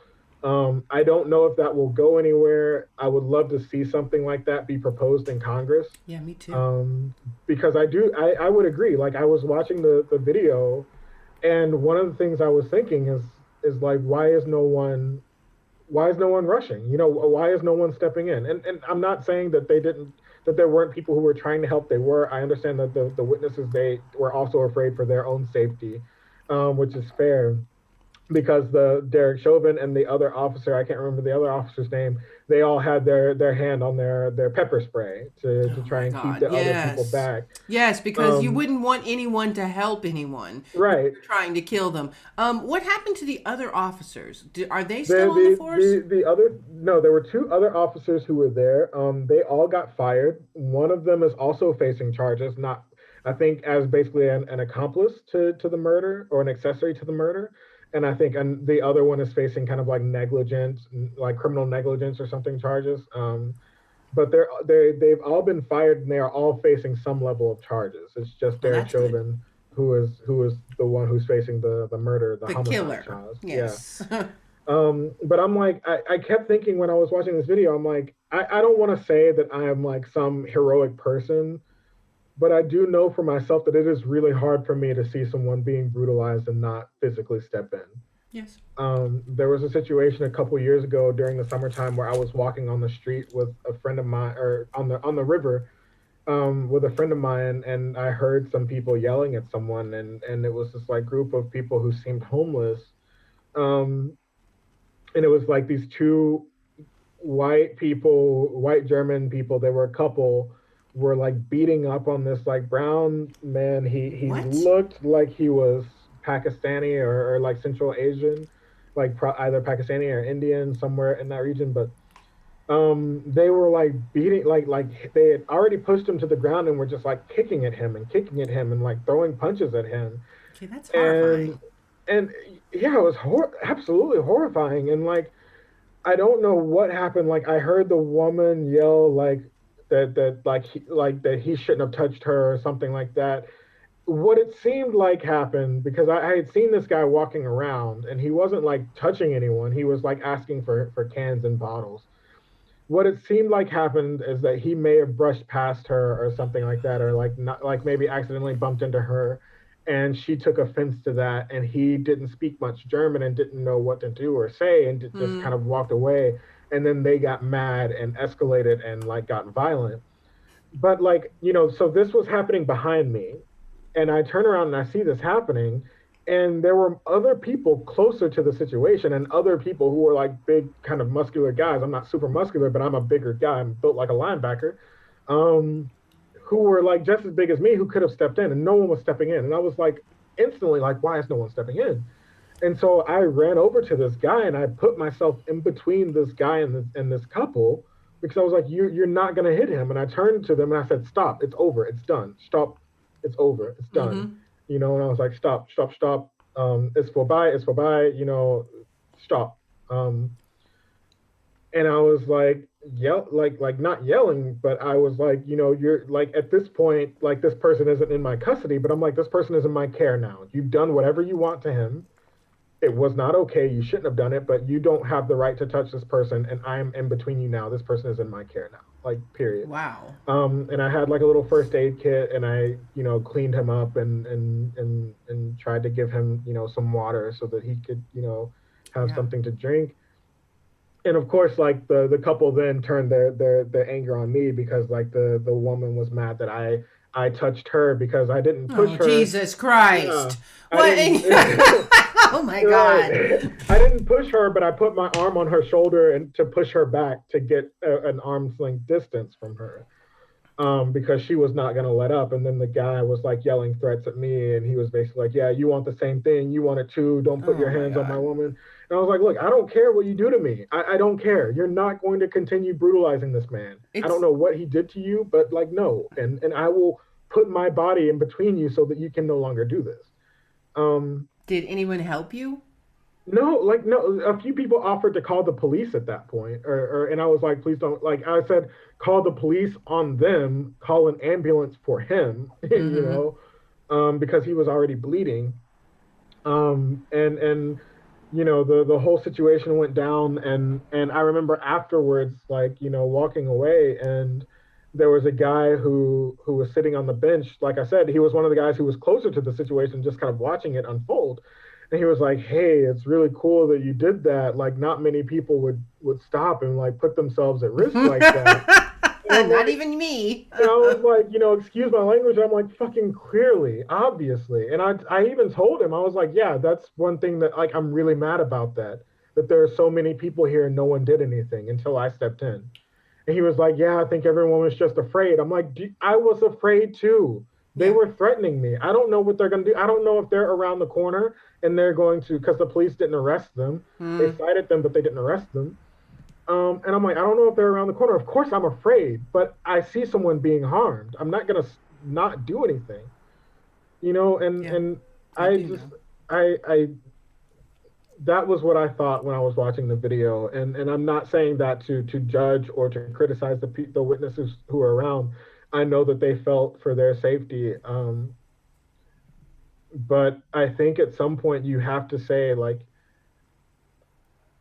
I if no one steps in, this person is could die, and that Mm-hmm. was very much the case with George Floyd.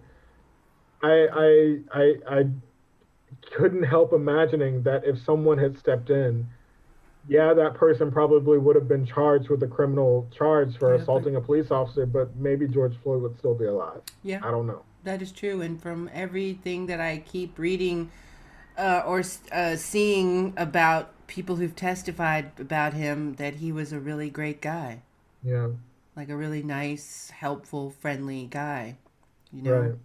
And yeah, it just seems like what was that guy that I was it in Wisconsin also, the guy that got shot that worked at a school um, by the police. He had a Mm. he just let oh god, I have to look that up. But yeah, I mean, it Okay. just seems like all the nicest people get killed by the police, Right. you know, and all the criminals are just running around, you know, Right. like Right. I mean, or on the police force. Or the mass shooters just get caught, they get take apprehended by police with no Oh incident, yeah, right? we wanted to talk about that too.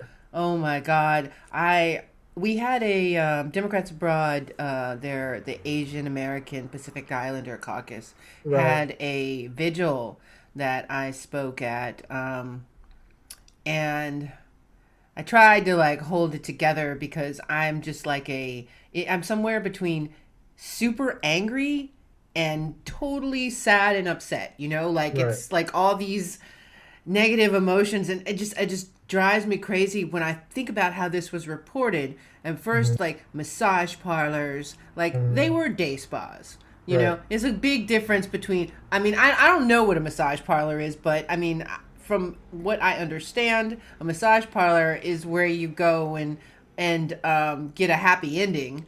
And I think that is also a misconception. I mean, it is the case that there are a lot of like massage spas or massage parlors that don't like I've gotten a massage before and there was no happy ending. There was you no know, option I for a might have happy liked ending. a You know what happy ending, but no one's ever offered me one in a massage. I So mean? I'm I don't know if um, I'm disappointed or not. right, but I mean, like, but I think that's also part of the prejudice that like these places are seen as like, oh, this is where you go get your happy ending. I'm like, no, that's actually not the case. Like, Yeah. I mean, it was none of that.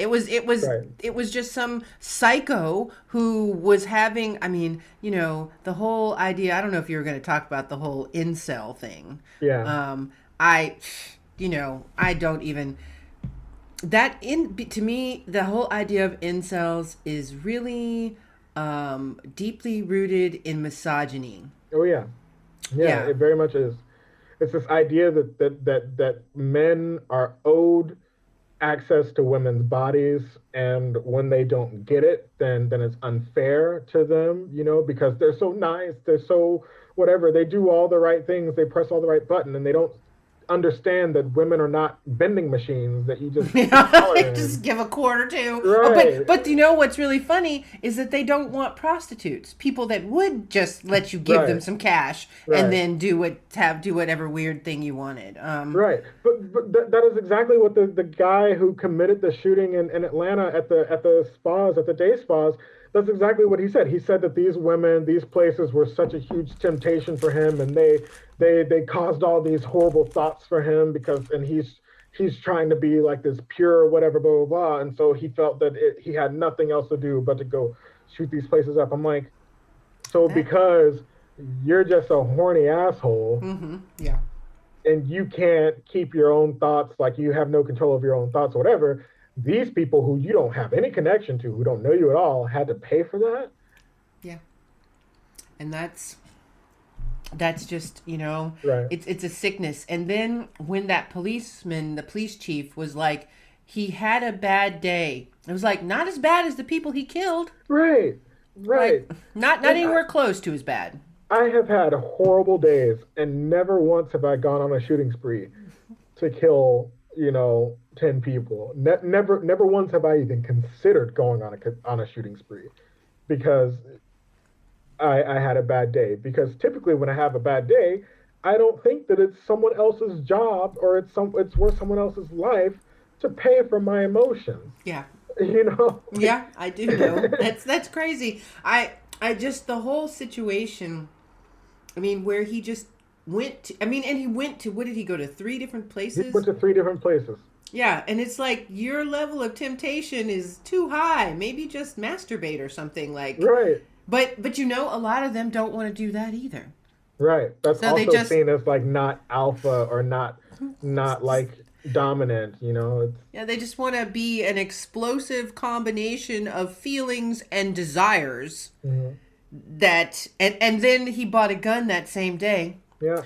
And one of the things that I discovered when I was writing my little speech for the event was that gun violence went up in 2020. Mhm. It's almost 50% higher than it was in 2019. Really. Yeah, and that Mhm. weirdly enough, that in January, almost 5 million guns were sold. Yeah. I mean, you know, it's like I just did a little bit of research. I did Yeah. not like dig deep into it. And I was like, Yeah. wow, why are so many people buying guns? And I mean, okay, it's never occurred to me to buy a gun. Like, Hmm. I mean, I wouldn't even know how to do it here. But Hmm. I mean, just like, why? Are they feeling paranoid? Do they feel, or were they getting ready for the storm? Right. I mean, I think a lot of people do. I mean, listen to Lindsey Graham's comments when he said when he talked about a potential AR-15 ban, which we have had before in the U.S. In case you're wondering, we have Yeah. banned those before. But he was like, you know, if somebody if there's a hurricane that hits South. I want to do an impression of him. He was like, I can't do a very good one. I think Jon Stewart does the best impression of Lindsey Graham.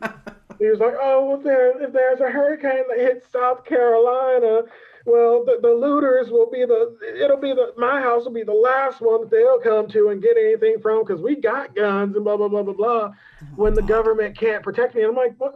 The thing is, Lindsay,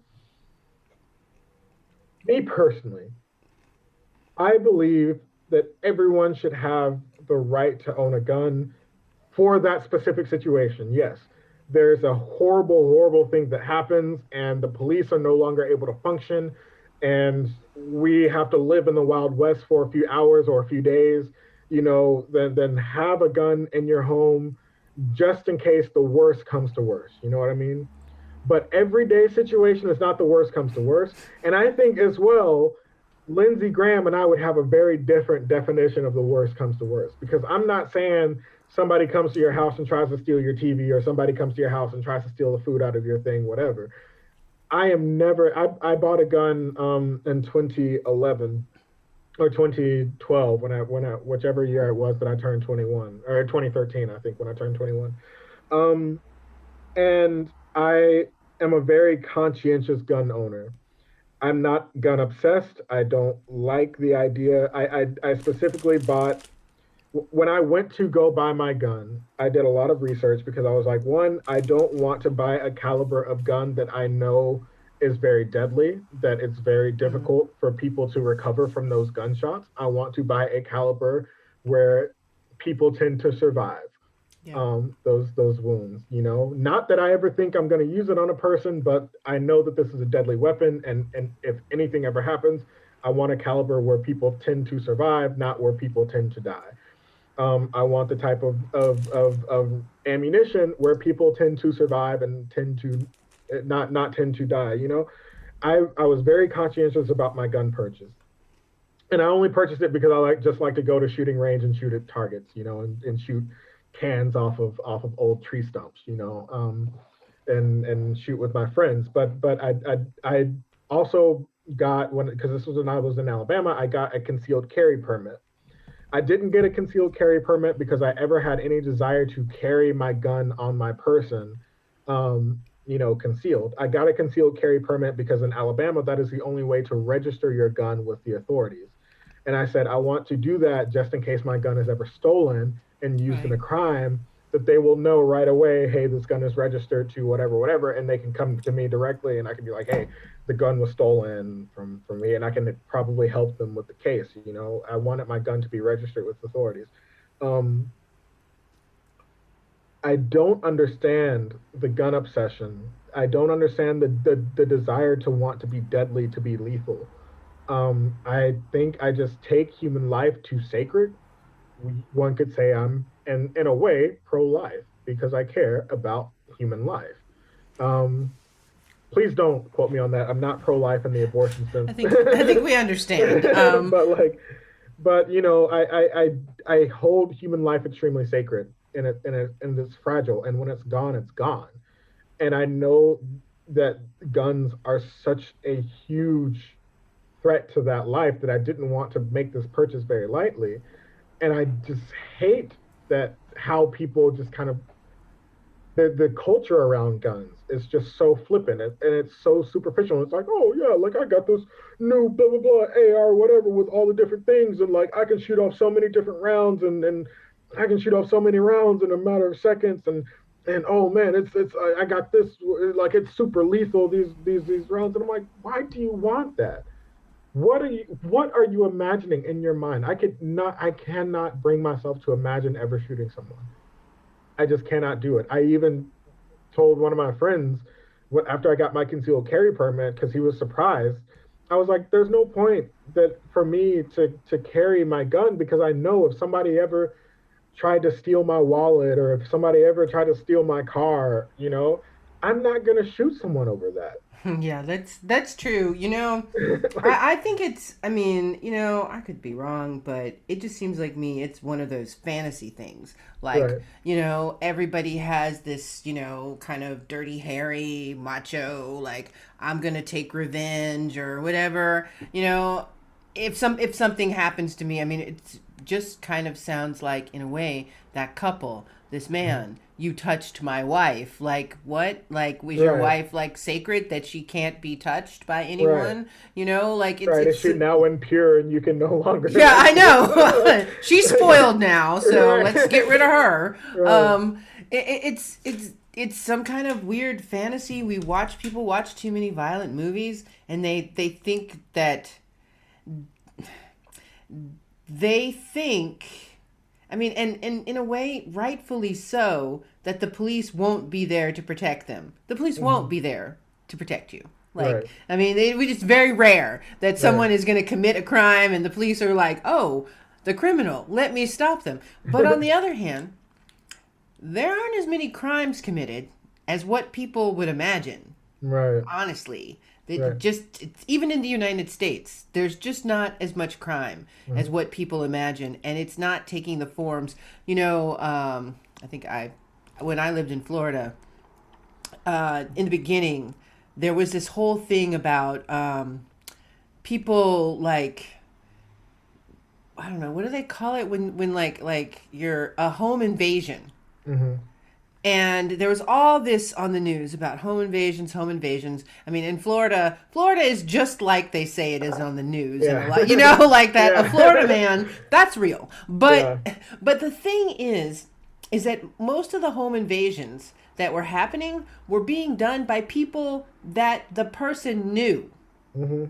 not strangers, not a stranger coming to your house, but Right. someone who knew you and knew what you had in your house. Because I don't know what you have in your house. I Right. I if I randomly, I mean, if someone randomly, if it said, could you just randomly invade a house, I'd probably invade the one with, like, that needed to go grocery shopping and hadn't paid the cable bill. Yeah. Like, Right. like Right. really, I wouldn't know where any of this stuff is. So people don't want this to be true, but unfortunately it is. The person who's going to kill you is a person you know. Right. It's not a stranger.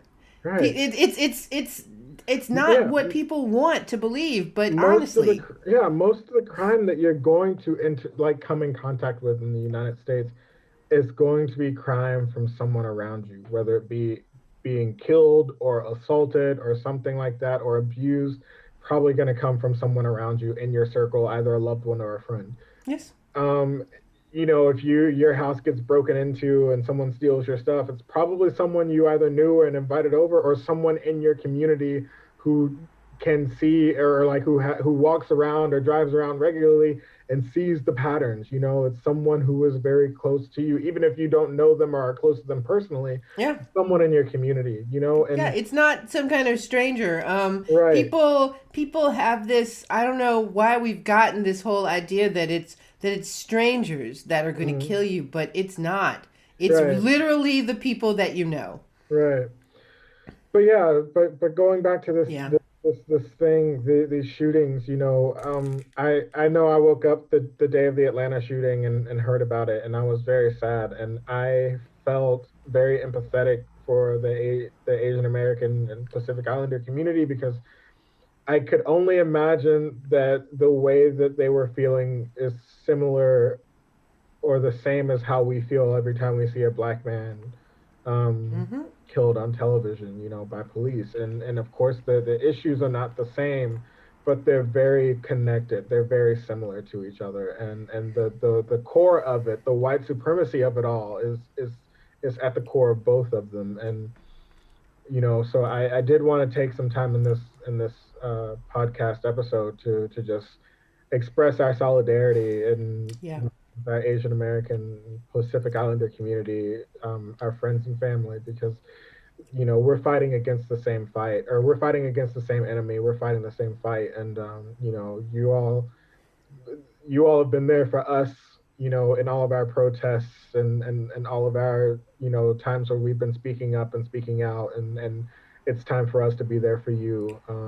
So to offer comfort and healing and to speak up and speak out with you. Um, Yes. Yes, you because the know, only way we're going to be able to defeat racism is if we all stay together. right, Otherwise, I mean, and I mean this metaphorically and literally, they'll just pick us off one by one. right, right. Yeah, and so with that, we know that we have um an issue of white supremacy that is pervasive and manifests in different ways. We have an issue of gun violence that manifests in different ways, and Republicans, oh, man, I when the love of people, what is the quote? When the love of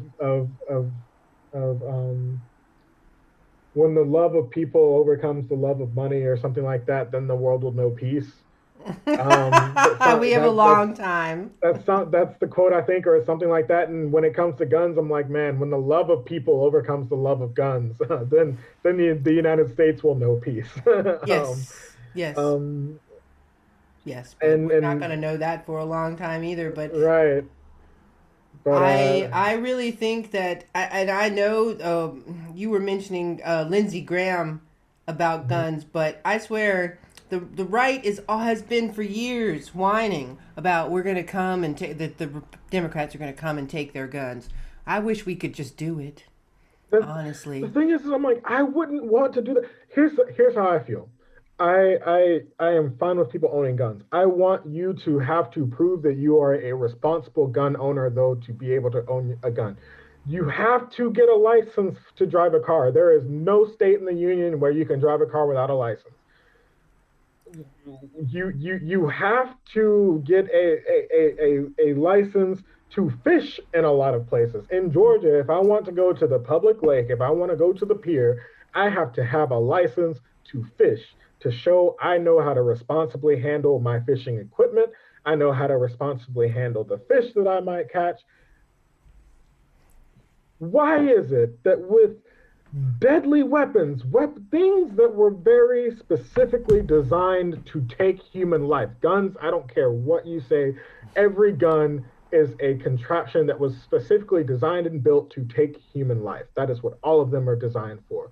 Why is it that we don't require you to have a license and prove that you know how to responsibly handle, store, and take care of this thing? You know, Yeah, and not just responsibly handle it, but that you are that you are also in good mental health and yeah. in good mental state to be able to be the owner of one. We even require that of people who are CDL, like truck drivers. Truck drivers have to prove that they are responsible. Truck drivers get evaluations. Like, oh, Yeah, There's nothing you can do hardly that doesn't require you to have the, where you're doing something that could be potentially dangerous or life threatening to people that you don't need. I mean, even giving someone CPR, you have to Yeah, get certified to do it. Like, and that's a life saving technique, but you could hurt people by doing it. yeah. Yeah, it's just guns, and that's got to change. But see, I'm way different Hmm. because I know, you know what? I don't. I'm not a person that like hates guns or fears Hmm. guns. I don't have this. I've owned guns before. Um, I mean, I've gone to the range, shot, Mm. whatever. But on the other hand, like, there's just if we if we can't like make sure that people are not mentally wrong in some way or dangerous to society, if we can't like limit the caliber of bullets that we have or the types, we can't put the assault weapons ban back, or we can't, there's so many things like that there were like, oh, you can't do any of that, it should just all be like the open wild Hmm. west. Then there's only one other option. It's like, so we don't have to do all these little piecemeal things, just give us your guns. Hmm. Let's just take them away, and then you won't have to worry about because right now they're always like, the bad guy with the gun, and is a good guy, and we need the good guy with the gun. But at this point, the good guys are behaving like the bad guys because they are Hmm. buying weapons that are not registered. Hmm. They are not taking any kind of safety precautions. They're selling. You can go, if you can go buy a gun at a gun show, and you don't have to do anything. That's what criminals do. Yep. Criminals just 100% go buy agree. a gun from somebody and go commit a crime. So the difference between what's a legal person and what's a criminal is there's no difference. There's Yep. no difference. In Yep. fact, criminals can now just go to the store and buy a gun because there's no background checks in a lot of places. Yep. Absolutely. I'm sorry. I 100% agree. I remember buying my gun, and I was also surprised. I bought it in Alabama. There was no background check, or no, take that back. There was a background check because it was a handgun. In Alabama, you have to be 21 years old to buy a handgun, and they do a background check in the sense that they check to see if you have any open warrants. They do not Yeah. check to see if you have any past criminal convictions or if you have any past whatever. They just check to see. I think they have to check to see if you have any past felony convictions because felons can't own guns. That's federal law. But they don't check to see what you have at state level or if you have any past, like, kind of domestic violence issues, misdemeanors, like, they don't check that. And I'm Yeah. like, who do you think? First off, the vast majority of gun violence in the US, I mean, we should be enraged at these mass shootings because they're big focusing events, right? But the vast majority of gun violence in the U.S. is either domestic violence Mm-hmm. from families and partners, or it's accidental violence. It is things that people did, they didn't realize that they didn't lock the thing, and their kids got hold of the gun, Oh, that is or so they were sad. at the range and they didn't, they didn't put their gun on the safety the correct way and it fell and it shot someone. The vast majority of gun violence in the US is actually accidental, it's not intentional. That should be enough to get the gun supporters on board because these are all the people who say, well, good guys with the gun or like responsible gun ownership. Okay, great. Yeah, responsible gun ownership. Make sure the people who are buying these stupid things know how to handle them. Yes. Make sure that the people who are buying them know how to store them. And it is, I it is kind of like, if you can't do it right, then you don't get to do it, Yeah. like, Yeah. I mean, we tried it their way. We yeah, tried it their way, and they wouldn't allow any kind of regulations or stops. yeah, No, I mean, the gun violence is epidemic in the United States, and it also includes suicides. right, Like, right, it would be harder to kill yourself if you couldn't just go to the store, buy a right, gun, and then go home and kill right. yourself. We talked about the guy with the Atlanta shooting. He didn't. There was no waiting period. Mm-hmm. That's right. Imagine, because he had, the police officer said that he had a bad day. he had some sort of issues in the few hours or so, or the couple hours or so before he actually committed the shooting, and it did seem like it was an impulsive act. Imagine if there was like a 24 hour or 48 hour waiting period where he could go in and say, hey, I want to buy a gun, but then had to wait 48 hours or 72 hours. And then, after that, he's had some time to cool off, maybe go hang out with his friends, talk about what's going on or whatever. Yeah. And then the impulse goes away. I'm not saying it would have, but No, that is but the it could logic have. behind it. Could have. It could have. And it could have saved 10 people's lives. And that's the thing. Like, we we've got to stop centering guns. Like the guns are not the issue. Like the guns are not the issue. It's how we are treating them in our law. Like, we have got to stop putting these guns on a pedestal as if we have to protect them. No, we have to protect people. We That's have to right. protect people first. That's right. And Yeah, I I'm don't. I'm just at the list of on Wikipedia right now of the amount of mass shootings that have happened in 2021, since 2021. Oh my God. And I got to February 5th and I was already at 91. Oh my God. Between now and February 5th, there was another one yesterday. But between now and February 5th, there have been already 90 something mass shootings in the US. There are only 52 weeks in a year, so we've already had more than two per week. You know, Wow. But like I said, gun violence went up in 2020, right. and people are buying millions of guns. Hmm. Like, and during these times, I don't know what they expect is going to happen. But yes, this is why I say, like we've tried it their way, and it doesn't stop gun violence. There's never, I can't think of any case where the good guy with the gun showed up and stopped the violence. Right. It's never happened. Right. It's never happened, and it's never going to happen. Because honestly, if I'm sitting at a restaurant and I'm just enjoying my life, sitting with my family and we're having dinner, and let's say we're all strapped, Hmm. like if someone walked into the restaurant and started shooting, they would still catch us off guard. Right. Not only that, but like that was talked about. I remember in like around 2013, 2014, because this was around the time where a lot of universities were considering whether or not they were going to allow open carry on university campuses.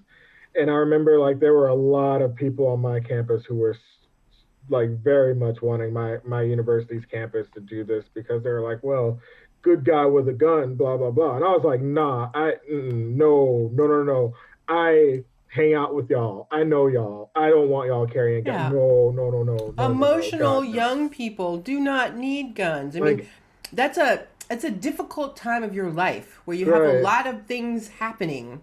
And right. I'm not talking about like puberty or something. I mean, just when you're like making that transition from teenager to adult, Yeah, and you're at school and you're trying to learn and you're having relationships and you're getting disappointments because you didn't do so good at this or that, or like, no, you don't but need a gun. I mean, it's also like the audacity of them to think like, oh, I might be a good guy with a gun. I'm like, no, you can't pass. You can hardly pass an intro to American government class. You can't tell the difference between, like you can hardly tell the difference between like the original presidents. Like you look at a picture of John Adams and you think, oh, that's Jefferson Davis, or whoever. Like, no, no, I don't trust that you are going to be able to be in a high stress situation and be able to discern who's the good guy, who's the bad guy, and actually like make the right call. Hmm. I don't want them with guns because I don't want them being able to make the right call because I don't know that I survived that situation. Well, You know what I yeah. mean? And there would, yes, that's true. And there would also be a lot of suicides, Right, also. Because people, at the end of your teens, early 20s is when people start, if you're going to be experiencing schizophrenia or something like this is when it starts. right, Like, you don't need a gun. Like, you need to get medical treatment and not respond to your stimuli by shooting them.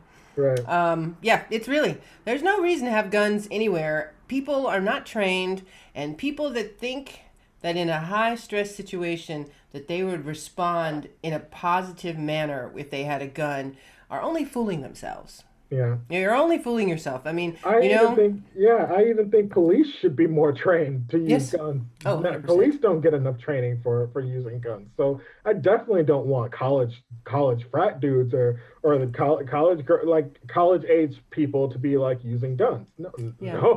no, not at all. No, So I it would just be very dangerous and right. not a good situation. But that's what it is now. I mean, do you remember those Trump supporter people where a Black Lives Matters protest marched past their house and they came Hmm. out with their guns?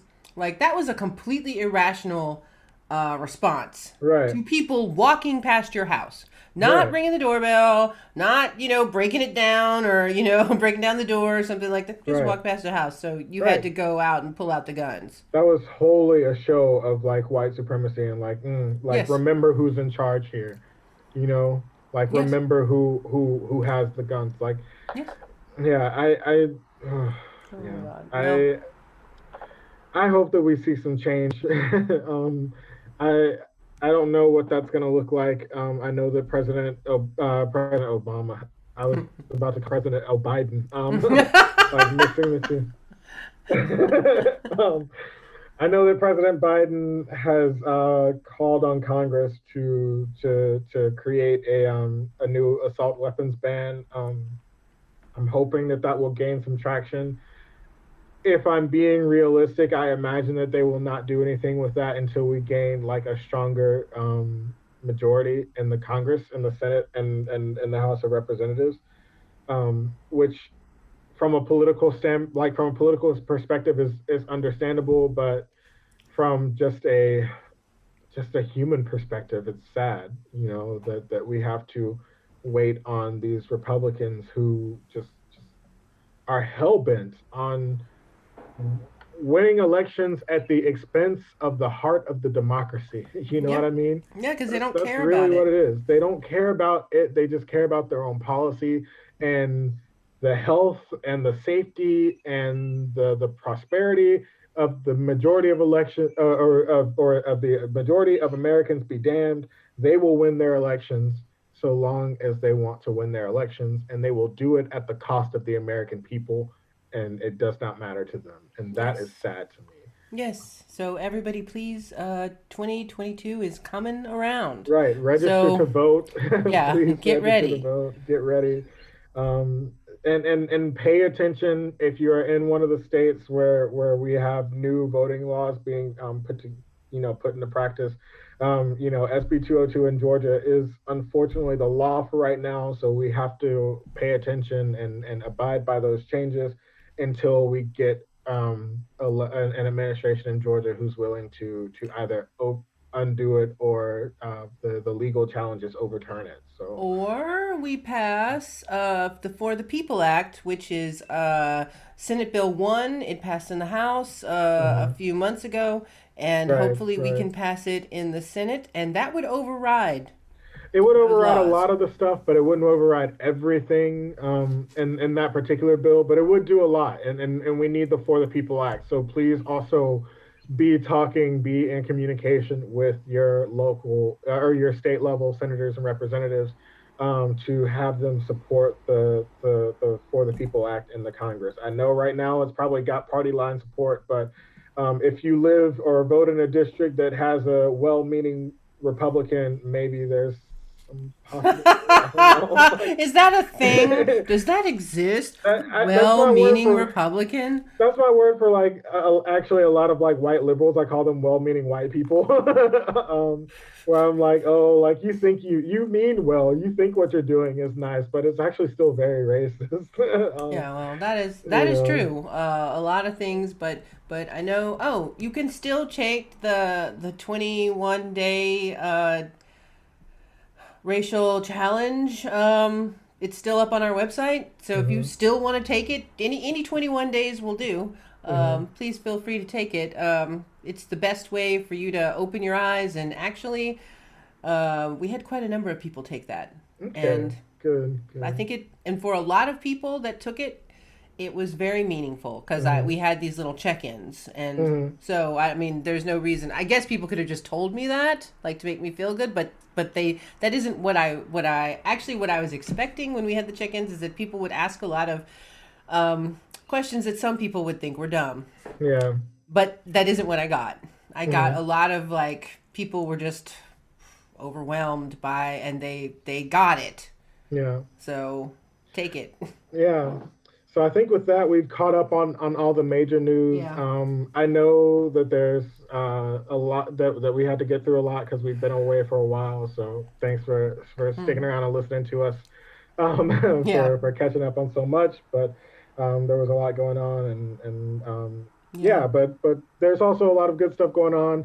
Montero, "Call Me by Your Name" is number one on Spotify. Like Cool. this is the new song by Lil Nas X, gay black rapper and musician, who just kind of made this. It's a very controversial music video. I don't know if you've seen it, I Angela. have seen some. I've seen like bits and pieces of it. I really have to Yeah, watch it, but it looks cool. it's a Um, really good music video, and it's like a lot of people are like, there's like just a religious backlash against it, and the thing is like you have to understand this guy has been told that he's going to hell because of his sexual orientation for all of his life, and so this music video is him kind of yeah. usurping that and kind of subverting that imagery and saying, well, like if I'm gonna go to hell, fine, I'm gonna go to hell and I'm gonna do the damn thing while I do it, Yep, and that's right. why not? I'm just gonna work with it, you know. Right, right. But yeah, Um, I love Lil Nas X, and so I will have to watch the video right. this week. Yeah, definitely give that a shout. And Beyonce also became the most, if I remember correctly, the most nominated uh Wow. black female, or I think that I'm not sure if she's the most nominated female artist in general, or at least the most nominated black female artist for Grammys. Tiffany Haddish just won Best Comedy Album for the Grammys, and Cool. she's the first black woman to win that since Whoopi Goldberg in the 80s, I think in 1983 or Wow. 1982. So there's a lot of good news out there. That is really So shocking that she was the first black woman since the 80s to win it. right, and Like, black women are funny as I know. I hell. know. That is really, yeah, Yeah, I mean, awards are, it's like, awards are what they are. yeah, They they they are what are they are, but still I'm glad very she white won, institutions. though. Yeah, yeah, I really like Tiffany Haddish, too. Okay, I like everybody almost, as long as you're not a right, Republican. I love you. right. But yeah, that was super cool to see, and I'm really like happy to see kind of a wave of black success and a black kind of celebration. I think right now, Yeah. with Oh, black culture. So speaking of black celebration, did you see the interview with Meghan Markle and I Oprah? I watched like kind of clips of it. I didn't watch it from start to finish, but like, oh my goodness, I think the thing that like kind of made me upset about the interview was that like when Oprah asked Harry, "Is the royal family racist?" Yeah. And I'm always like, that's the wrong question to ask white people. That's like like no one's gonna be like, oh yeah, this family is racist. Like, and racism isn't like an on and off thing. Like racism is a set of behaviors and prejudices. And of course, they do those things. Everyone engages in those. Everyone has prejudices. And so, like all white people are going to be racist at some point. It's just what you do afterwards if you recognize it and you try to undo it. But anyway, sorry, I don't want to take you away from your point. Like, No, it was just so. I really liked it. I watched it. I watched it. I think I watched it on NBC. Maybe I watched it on Peacock. I don't know, but I mhm, had to use a VPN to watch the whole thing. okay, Um, and what I found really the whole the whole thing, this whole situation with the royal family, like their children won't be princes and princesses. right, Like what? right, What? It was all. It's like it just the royal family is an arcane institution, right, and I mean if the British people want it, that's great. I don't ever want to be living in a monarchy right, ever, like because it's kind of it's the ultimate in white supremacy. right. Right. It is exactly that. It is supremacy. This family has privileges and power that the other people of Britain do not have simply because of who they are, Yeah. and that is the very definition of supremacy. Like Yes. that. Like yeah. Yes. Yeah.